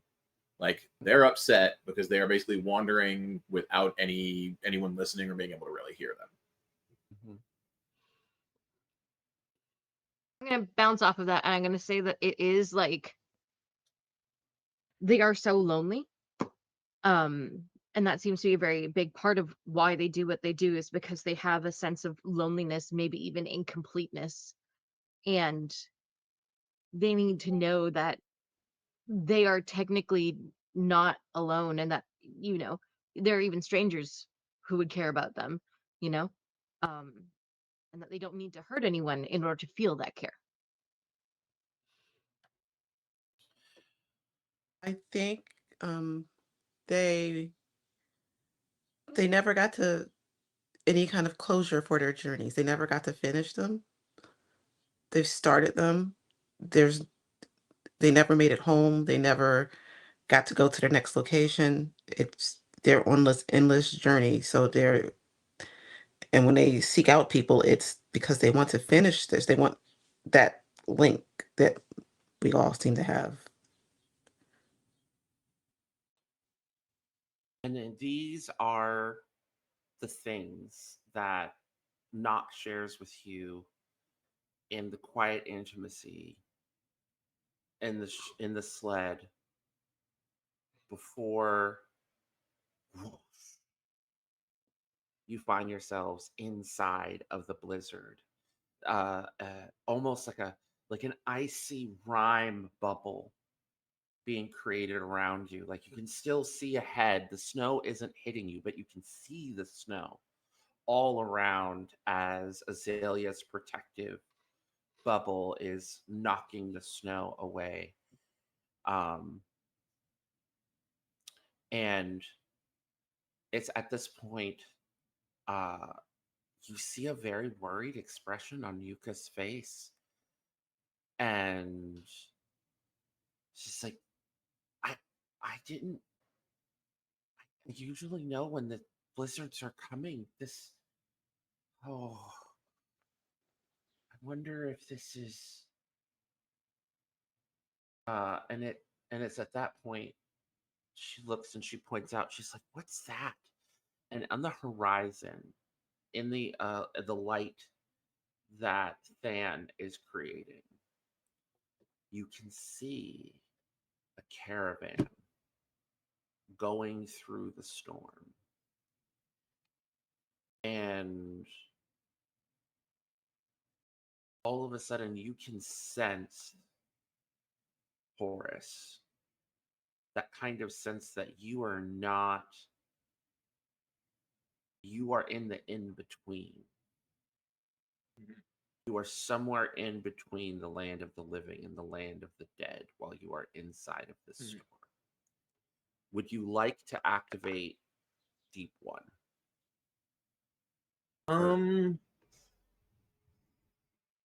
We can see the caravan, but we're not next to them yet. No, you can see like the outline of the caravan off in the distance, because the light is like shining in front of you and it's kind of illuminating the edges, and you can see some people, and it's moving, right? It's not a stationary caravan, but it's just like moving through the storm. I can make, based upon my feeling and sense of knowing what's going, I can make the assumption they are probably also stuck between this in this particular situation as well. Yeah, and I will say above table that we are encountering, even though we have not awakened to folklore, we are encountering the folklore of the ghost storm and the lost caravan. Ooh. Do we? Oh yeah. So I'm debating whether to do this now or wait until we get to the caravan, because they might, if they're like lost in that perpetual loop as well. I will let we are aware that this is the problem with the lost caravan and not our caravan situation, correct? Yeah, your caravan is back. It's back Yes, at the and you only brought one wagon from you only brought Kafra's personal wagon because you guys had to go on a boat. And it's not like the situation with the last place that your character missed, where they brought multiple wagons because they had an airship. So this is definitely not your caravan. I will alert everyone else to the fact that we are slipping between worlds, because that is important. So it is very much do not run off alone, including our penguin compatriot here. And before I kind of do the stabilizing thing, I will wait until we get close to the caravan, but I will let us know I can kind of do something if need be type situation. Yuka actually, when you give the warning, Yuka's going to be like, should I avoid the caravan? Actually, he'll unless he'll look to her and be like, I would actually look to get closer, depending on what the situation is. Okay, if you think you're the Firelight, if you think that's what's best, but I've heard old stories about the ghost storm and the lost caravan, and the things about things that are lost is when you find them, you can usually do something with them. All right. What do the stories say? The stories say that there is a caravan that is of ghosts, people that all died in a massive blizzard, and they were not from here. They were trying to come here to trade with our people, and are forever trapped in between worlds because no one was able to do the proper rituals to send them on. And that the storm was special because it was one that was created when the North Wind God was born. So it was a storm that existed in both worlds at the same time. So this caravan has remained trapped for millennia. And Geeta looks at Harris and she goes, "Well, that sounds like the kind of thing that would make some very upset snow maidens." You think that's where the snow maidens came from? I mean, that would Maybe. make sense. Either way, they'd probably be incredibly distraught to continue to be lost like this. Yes, they may have a connection, and there's no point in not at least trying to figure out if they do it or not. I'll get you closer, but everyone, please be on your guard. Be careful. Yeah. Don't untie your rope. And then at that point, Yuka like goes mush, mush, and like, and instead of like, because it was like she was kind of like veering away from the caravan as she was telling you guys this, and now she's turning around and kind of gunning for it. And eventually, you reach the caravan, and as you arrive at it, and it's illuminated by Than. And Knock also comes out of your pocket as well and adds additional illumination. So you guys are kind of surrounded by light. The snow not touching all of you because of Azalea's protective bubble. There's no one in the caravan. The caravan is stopped. And you don't see anyone around. All you can hear is the howling of the wind.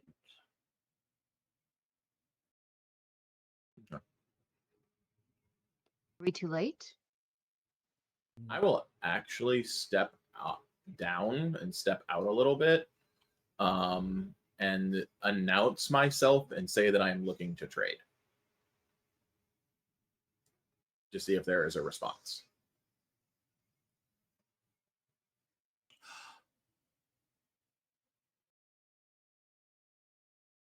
You say that. And then you see out of the corner of your eye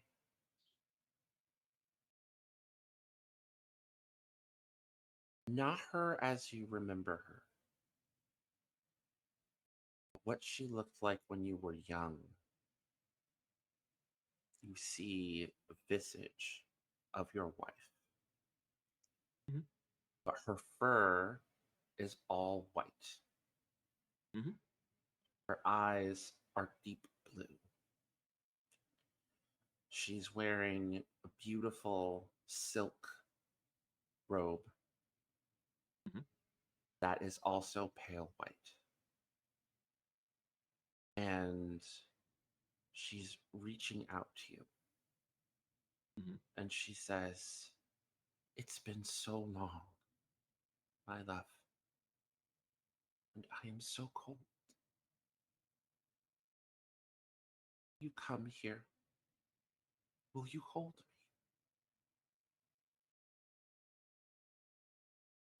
I look for our child. If my child is not present, I assume this is an illusion because they died together. Your child is not present.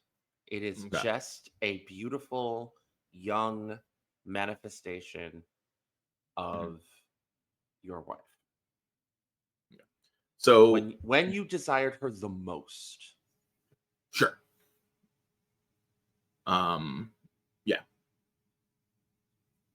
So you'll see like a few like tears that probably freeze pretty quickly. I'll roll down his cheeks. And then he goes, "I appreciate the effort. What is it you desire?"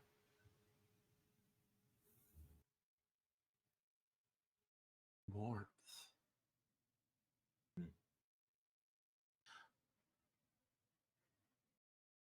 Geeta. You see what would be like Geeta's ideal partner? Golly gee, that's something Geeta and I have in common. We got no damn clue, bro. Okay.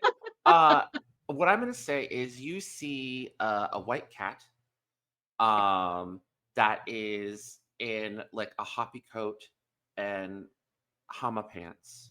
White. Same white. White fur, dark blue eyes, and just has the features, that Geeta would find captivating. That Probably that would something that from Indra. yeah, Mhm. and he just sort of just looks at you and he's like, "You're amazing. I've heard so many stories about your dancing. Will you dance with me?" She tightens her hands on the ropes and she goes, I'm sorry, I've never met you before. But is that what you really want? If we dance together, I can finally be warm and I can make you happy. I can be the dancing partner that you've always wanted, that he's refused to be. And he glances over at Horus. Like, really gives him a stink face for that. Like, whoa, hold on a second. I don't think anyone that would want to dance with me would try to compete. I think if I dance with you, I will be unhappy. I think if I dance with you, I will lose myself. I can maybe offer you something else, but I don't know if I can offer you that. Take a token for speaking your true feelings on a subject. Also, Horus, also take a token for speaking your true feelings on a subject. None of our. Earlier. Ruden's motherfucker, this guy. Um, He's so mean. Oken, you see a white furred kitten wearing white robes, blue eyes, uh, with a really cool, like,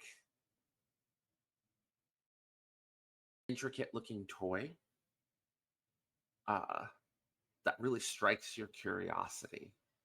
What does a toy look like, Oken? Like, what is the toy that would really, really like tempt Oken? That would strike his heart with curiosity. Ooh, that's a good question. I think it'd be something very simple, kind of like a for lack of originality, like a ball, basically. Mm-hmm. And it kind of just hovers above the hand, like it never touches the ground. It's kind of floating in orbit around. Mm-hmm. Hi, do you want to play? I have this really cool ball that never touches the ground. And all you have to do is just put your hand underneath it and it moves. And you can see him put his paw underneath it and it just kind of moves around. Wow, that's pretty cool. It goes over his head and like lands on the end of his tail. Whoa. Where'd you get that?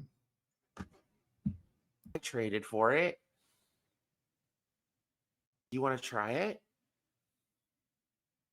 Um, I feel like I need an adult. And then over to you, Azalea. You and Kamal. Kamal's holding your hand, and you see kind of emerging from the side of the caravan a little swan, uh a little swan gosling, a little fur. They got a blanket wrapped around them. They're shivering and they're cold. Can you please help? I can't find my parents. I know, I'm sorry. Oh, oh, we should help them. But he's not moving. Like, he just says it, but he's like holding your hand, and you just feel like you're looking at just this child that and you can feel that he wants to go and like care for it. Kamal, I need you to stay here, okay? I need you to look out for the other three, all right? Uh, and so Promise that you will stay here. you have my word. All And of then you. Oh, go I'm ahead. sorry. And then I'm going to I- turn to the child and ask if she's cold. I am so very cold. I'll help you with that. And then you can go on. I'm sorry, I didn't mean to interrupt you. All of you in this moment are being confronted in the midst of the caravan by snow maidens. I want to ask each and every one of you how you remove yourself or from the situation. Not remove, but like how do you move forward in this Azalea's situation? actually going to leave the wagon. Mm-hmm. The sled. The sled, I'm sorry. I don't know why I said wagon. Yeah, the sled. It's okay. She's going to step outside and then I'll let everybody else go before I do it. Okay. Azalea, you see Azalea step out of the sled but stop. Like that she doesn't go towards whatever she's seeing. I will say this, everyone is seeing something, but you don't see what the others see. If that makes sense. I feel like She's gonna move. Geeta is gonna try because she knows that everyone's seeing something, but she also Mhm. knows that what we're confronting is a ghost caravan. Mm-hmm. And so I think she's going to announce, just kind of in general to the whole caravan, we are here to trade, not for our lives, but to help you find your peace. We are here to make a deal.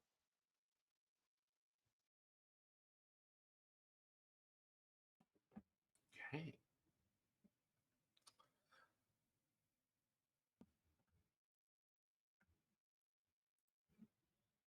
So you are just letting it out all on the table. We're here to make a deal. Yeah. Yeah, Yeah. she's trying to be very upfront with these snow maidens because like in her mind, like she doesn't want to play a game and she doesn't Mhm. like that they're playing a game. And she's like, "No, I'm just going to tell you what we're here to do because I don't want to play games. You tell me what you want or too bad." Okay. She's not having it. Uh the cat says, well,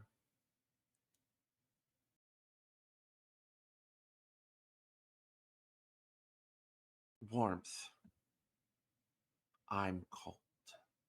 I've been cold. I'm going to continue to be cold. Well, how do I get you that warmth without sacrificing myself? Honest answer, I don't know, Geeta. All that I know is what you want. And I know if I give you what you want, or at least convince you that I can give you what you want, you will give me what I need. Surely you remember something from before you were like this. Yes, it is cold, and yes, you need warmth, but what is the thing that would bring you warmth? Not what I want. The thing that would bring you warmth.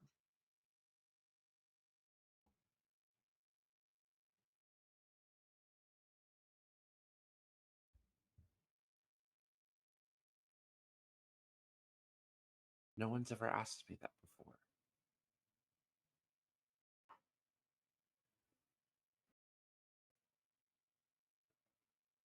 In that moment, I'm going to put a pin in that. I'm going to pivot to another player, if that's okay. He's going to Mhm. think. He's not moving. He's not saying anything else. He just gets pensive. Mhm.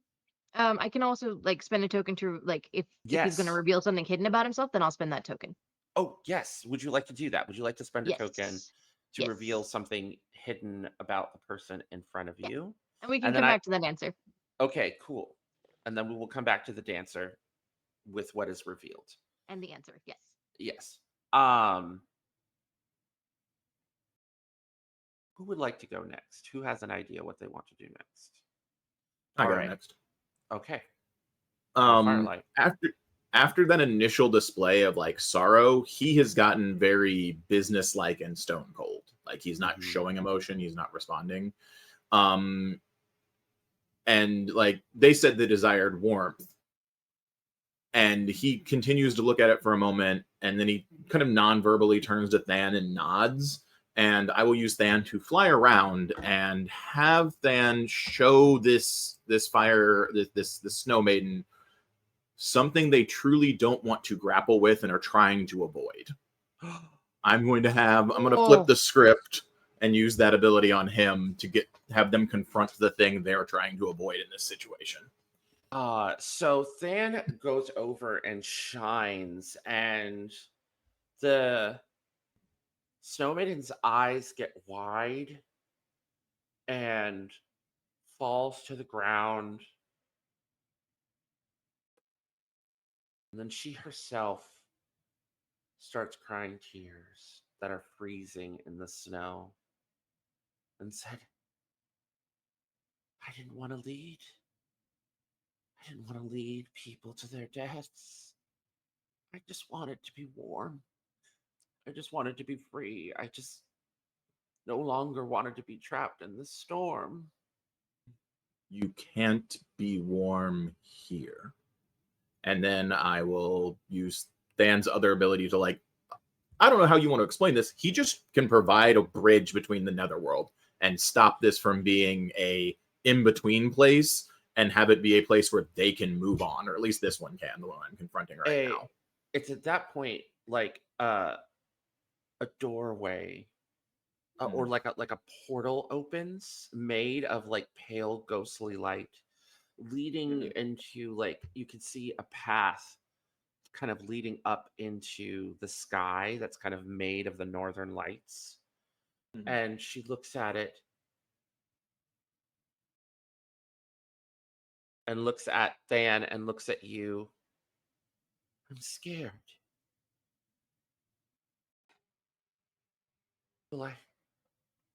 Can I go? Is this real? Yes, go. Do not be stuck in this in-between anymore. Move on and move forward. This is a path past what I have just shown you. You no longer have to take people's warmth. And she starts taking steps towards it. Pivot over to Oken. Oken, you see you need an adult? Why do you need an adult to play?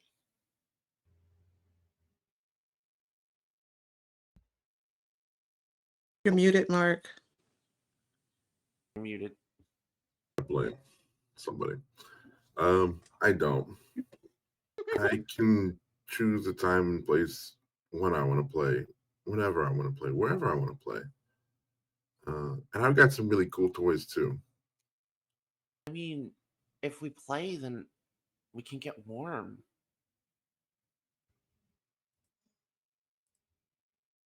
Is that what you want?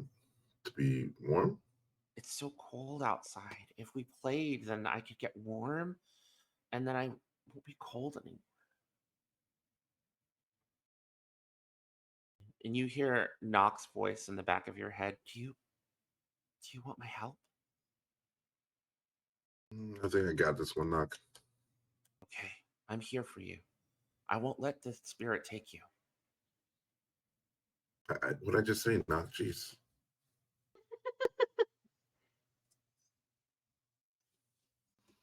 Listen, toys are cool, but toys aren't your friends. Toys aren't your family. And you just can't be a friend with a toy. You need people. Like, Yeah. I've got my people here, and they're my family. I could throw away all my toys tomorrow as long as I have my family with me.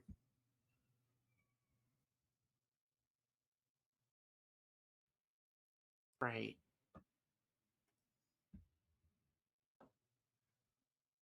Where's your family?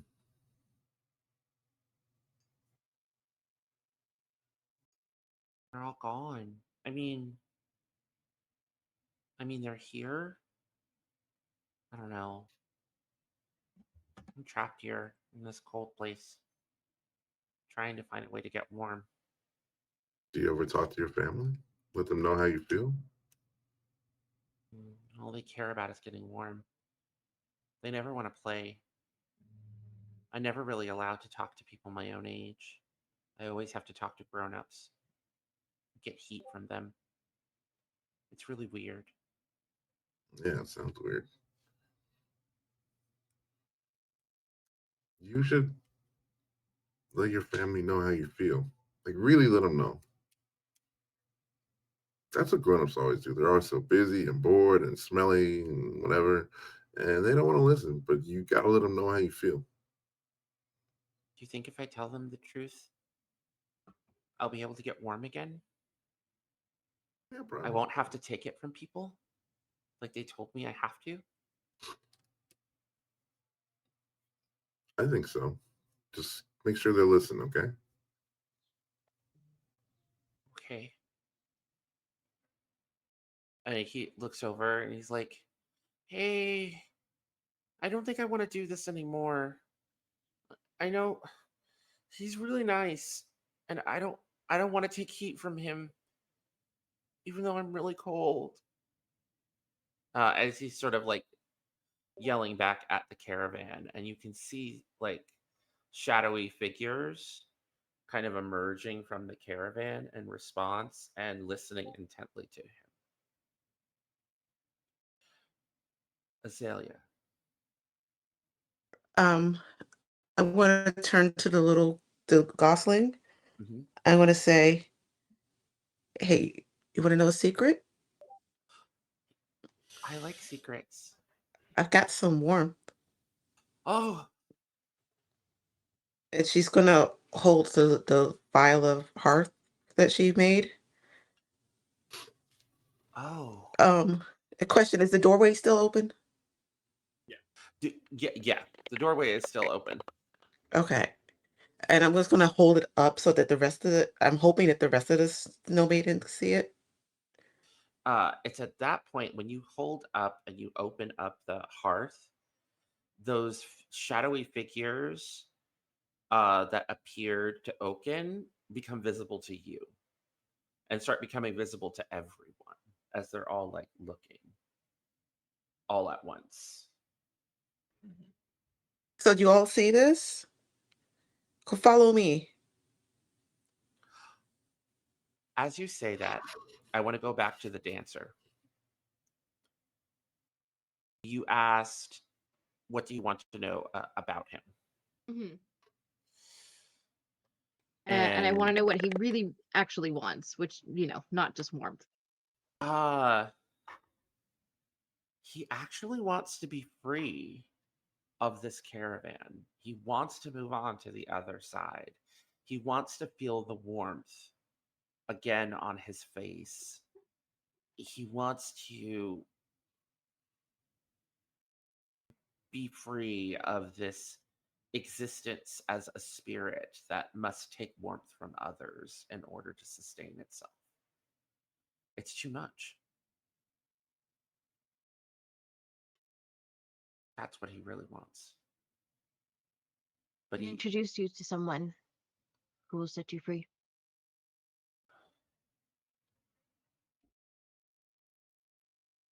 you're not trying to trick me. No, why would I trick you? I have nothing to gain from this. I don't know. I hear about wizards that bind spirits and into bottles. I'm nothing but a dancer. Dancers are some of the most powerful magicians in all of Haeth, Geeta.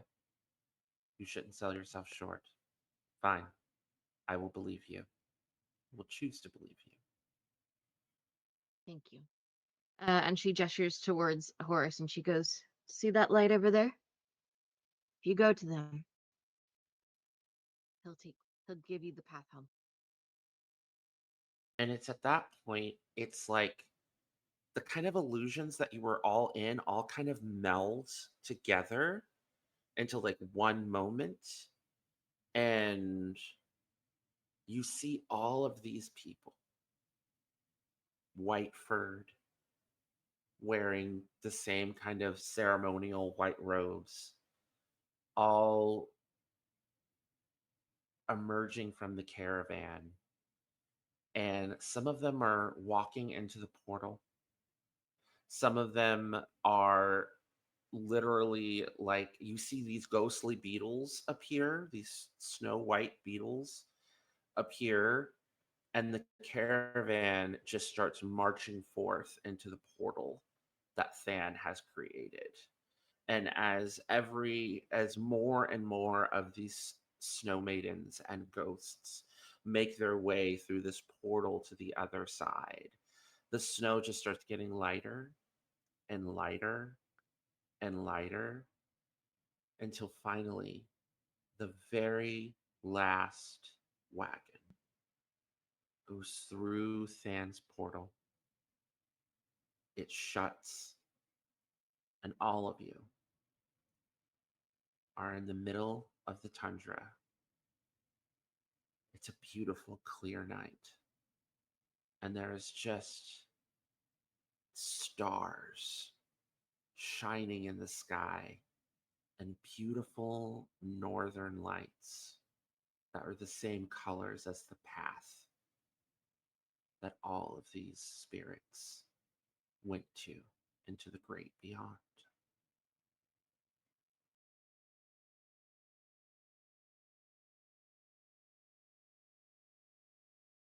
Yuka's jaw is slack. Oh, what's this? What happened to the storm? You. Th- Thank you. Thank all of you. You. Was that. That was incredible. Geeta kind of shivers and just like slinks like back into the sled, just kind of sinks into her seat, and she goes, "Honestly, it was kind of terrifying."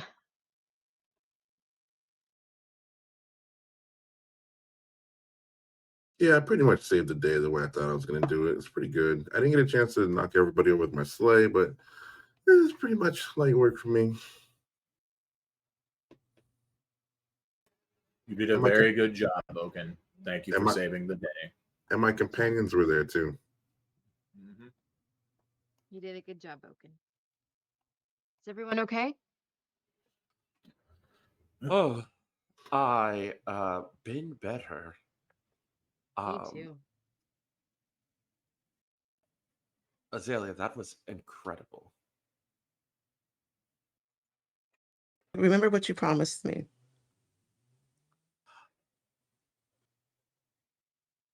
Of, of, of, of course. Azalea's like wiping a tear away. Uh, Yuka says, "All right, everyone back on the sled. I'm gonna get you all to the next settlement, and hopefully some warmth and some sleep. Uh, and you all continue to ride through into the night with Than illuminating the way to arrive at the next settlement. And with that, we are going to take a little 10-minute break. And then when we come back, we're going to have the final moments of our journey. And we are back. I would just like to say our little group, if it's okay with the table, shares a couple of lovely days in Icehome, enjoying the hospitality of these communities, enjoying fresh fish, observing the various seal folk and Okies' unorthodox way of just diving into the frigid water and grabbing fish. Uh, and, you know, more hot chocolate, nights around the fire telling stories with Kafra and Sheer and Oki and Yuka and Luina, excuse me, and just generally having a wonderful time. The people here are incredibly grateful for the help. Um, the Snow Maidens are nowhere to be seen and will probably not be seen for a very long time in the Icehome Tundra. I will Fine. legitimately warn people to not actually take that approach. I know that sounds really opposite of what you just said. Mhm. But But as still, a you are going Firelight- to tell people still be wary. Yeah, because Beware. you Well, never I'll tell know. people we took care of a large group of them, but there's going to be individual snow maidens that have like other issues, right? Like we have Right. solved a large scale problem. That doesn't mean there are no snow maidens in the woods, right? Right, exactly. Yes, still be wary of snow maidens, but the big Mhm. snow maiden problem Yeah, is the resolved for caravan now. is done, but there will be individual snow maidens that still have problems. You will want to still do the rituals. I'm not telling people to give up on tradition. That would be silly. That would be very silly.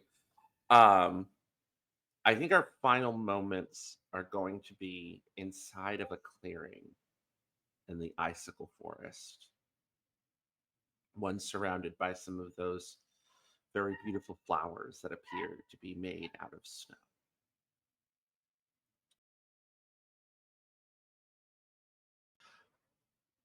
Azalea, you're here with your friends. They've set up a little winter camp. Excuse my dog. They've set up a little winter camp slash picnic. You're enjoying some warm food over a fire. Geeta's made some tea with the new tea set, and you're all just sort of enjoying your final day here before you plan on getting back on a boat and heading back to the city of Azure.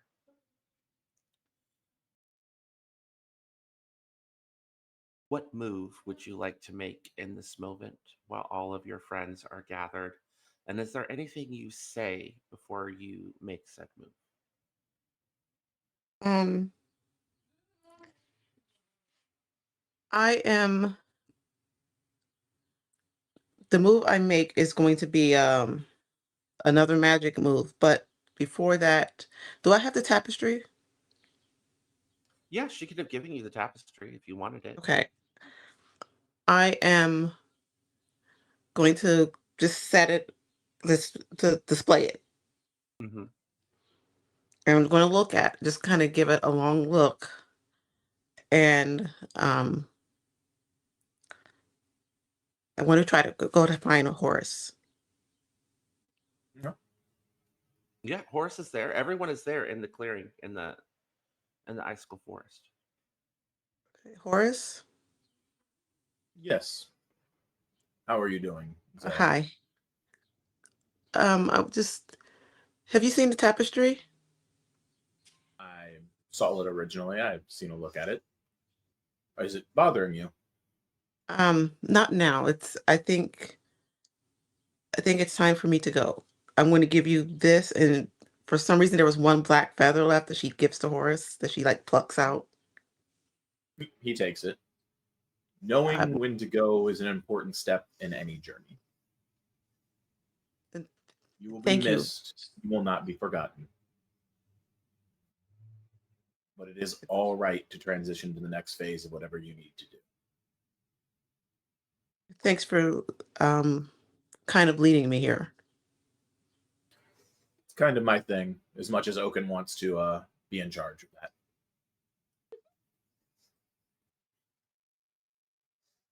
It's been a good journey. Good. That is always wonderful to hear. Bye. So long for now.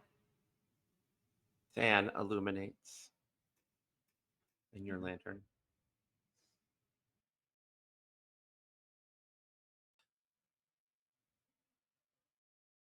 Um, I think Azalea will just kind of say goodbye and like not. I think she's just going to go to both Oken and Geeta and just say bye and not make it like long and drawn out.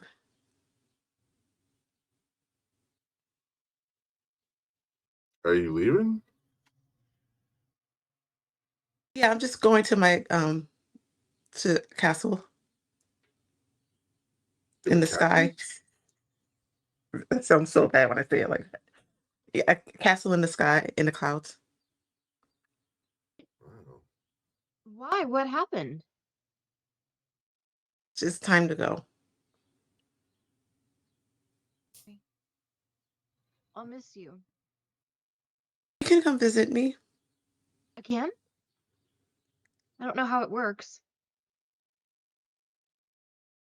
Um, Janie's looking for the actual thing because I had it pulled up and it went away. Yeah, I hate when that happens. right. Me too. Me too.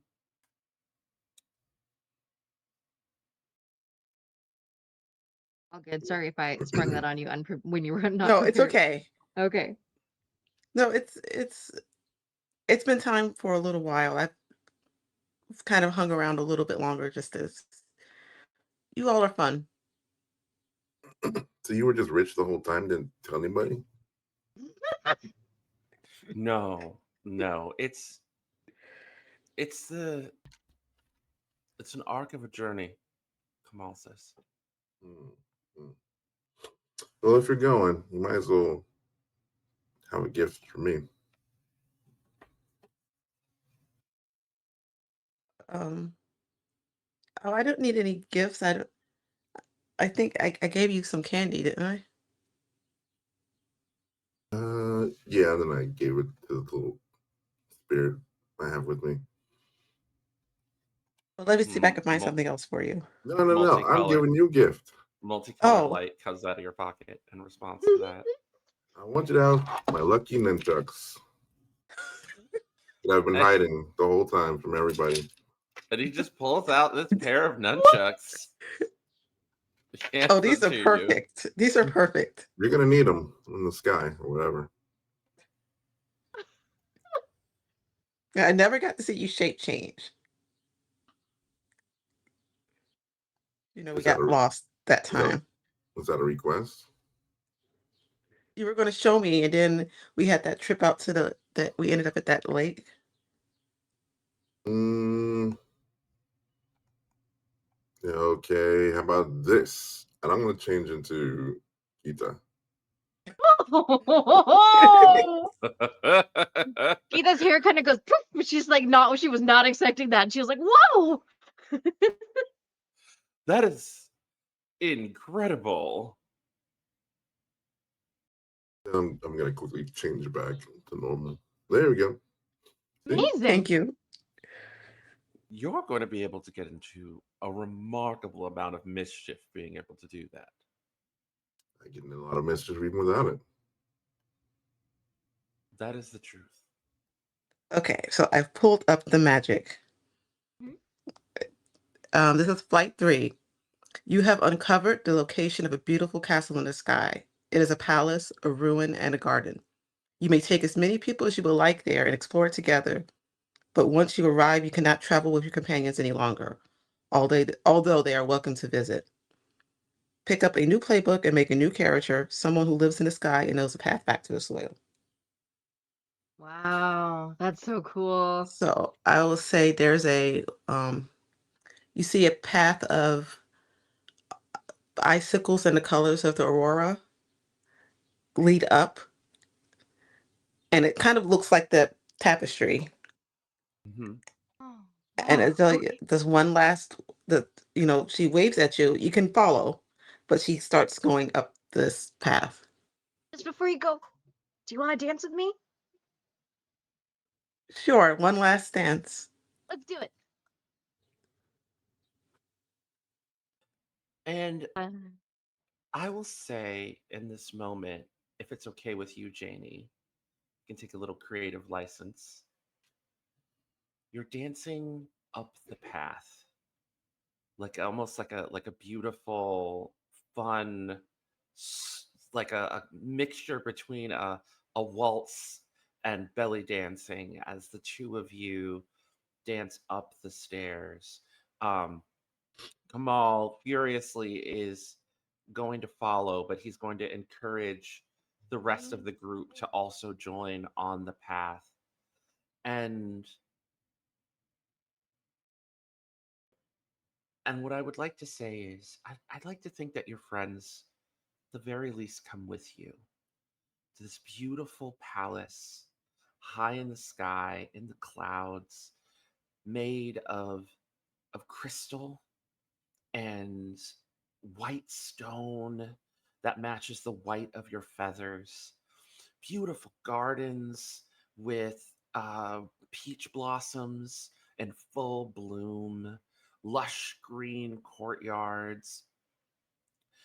You see there's massive rooms with huge stained glass windows, herbs hanging up all around the area. Just a place filled with wonder and enchantment that you all can explore and spend one final moment with your friend as she ascends with her feathers all luminescent and white to this beautiful castle in the sky. And you all say farewell to your friend Azalea. And you make a new friend, another swan with white feathers, who guides you back down to the surface. But that, my friends, is a journey for another time. And with that, we conclude our journey and bed down for the night. Thank you all for joining me tonight. This has been so wonderful.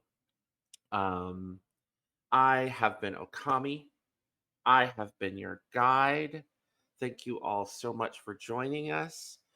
My players, please tell us who you are. Tell us a place where we can find you, and a project you're working on, and then popcorn it to another player.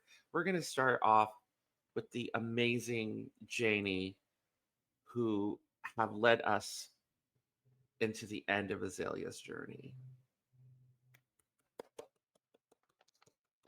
Hi, I'm Janie, and I played Azalea.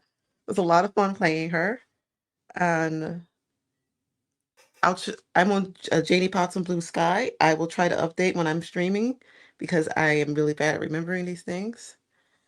And this has been a great game. Thanks for it, Hector. I really appreciate it. You're welcome. I'm sorry. I just really love this character. I feel really emotional right now because I'm sorry. I've been wanting to game with you for a really long time, Janie, and you're just a really special person to me. And thank you for bringing Azalea to life and sharing it. Such a beautiful ending. Popcorn it to somebody before I start crying.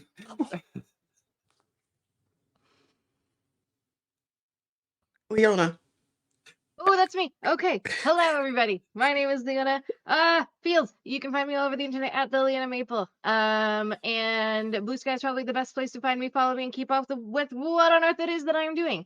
The next place that you will see me is Oh, actually, I do know where you'll see me. It's actually going to be on Tuesday night on Would Be Heroes, as I'm finally bringing my little hibiscus flower character to the D&D party. So that is a thing that is actually happening, and I just got a DM being like, "You're showing up on Tuesday, right?" And I'm like, "Yes, yes, I am." So you'll catch me there. There you go. Who And is then I had a next? popcorn. Mark J. Hey everyone, I've been your 41-year-old non-binary boy, Mark J. You can find me doing cool stuff with most of these people on Apochromatic Unlimited, We're an all BIPOC space doing things to uplift the voices of POC in the space, as I just said. One thing we're doing really cool is I have my podcast, None Shot with Mark J, which drops tomorrow. We got a very special guest. And that'll come out tomorrow, Monday. So just be ready for that. Go to Spotify or wherever you find your podcast and look for None Shot with Mark J. And that leaves Paul. Last of the blast, everybody. I'm Paul. You can also find me on Apochromatic most Thursdays playing the video games, and then other random places on the internet when I get asked to show up and do awesome games like this. So I'm gonna wait for that to pass. All right. So yeah, not super major anything for me down the pipeline until after Gen Con, probably when the new Starfinder stuff comes out, and then I'll probably be pitching things all sorts of places. But I got ideas, no plans yet. I got a semblance of a plan.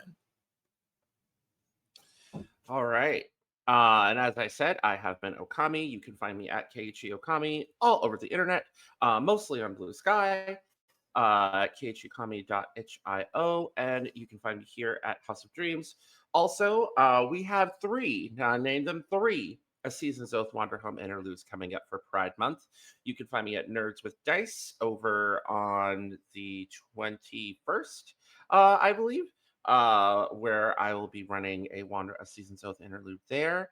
And then next Sunday here, of course, we'll be continuing the journey. But then I will be at Pocket Dragon Pub immediately after, doing a second Wanderhome interlude, which will be two characters from the previous chapter, Samael and Surya, returning to the Mariposa Fairgrounds, confronting their childhood home. So we're going to have double Wanderhome next Sunday for our big finale. It's going to be fantastic. And then you'll be able to find me at Pantsless Tables at the end of the month for their 48-hour Pantsless Pride. Where that Friday I'm going to be playing in a fabulous Discworld one shot, and then in the middle of the night, Sunday at like 12:30 a.m., I'm going to be running a final Wanderhome interlude, featuring an amazing cast as always, to wrap up June Pride Month and to finish up this amazing journey that we started on the 1st. So please join us in the ever winding road. And I will see you all for a fantastic Wanderhome weekend next week.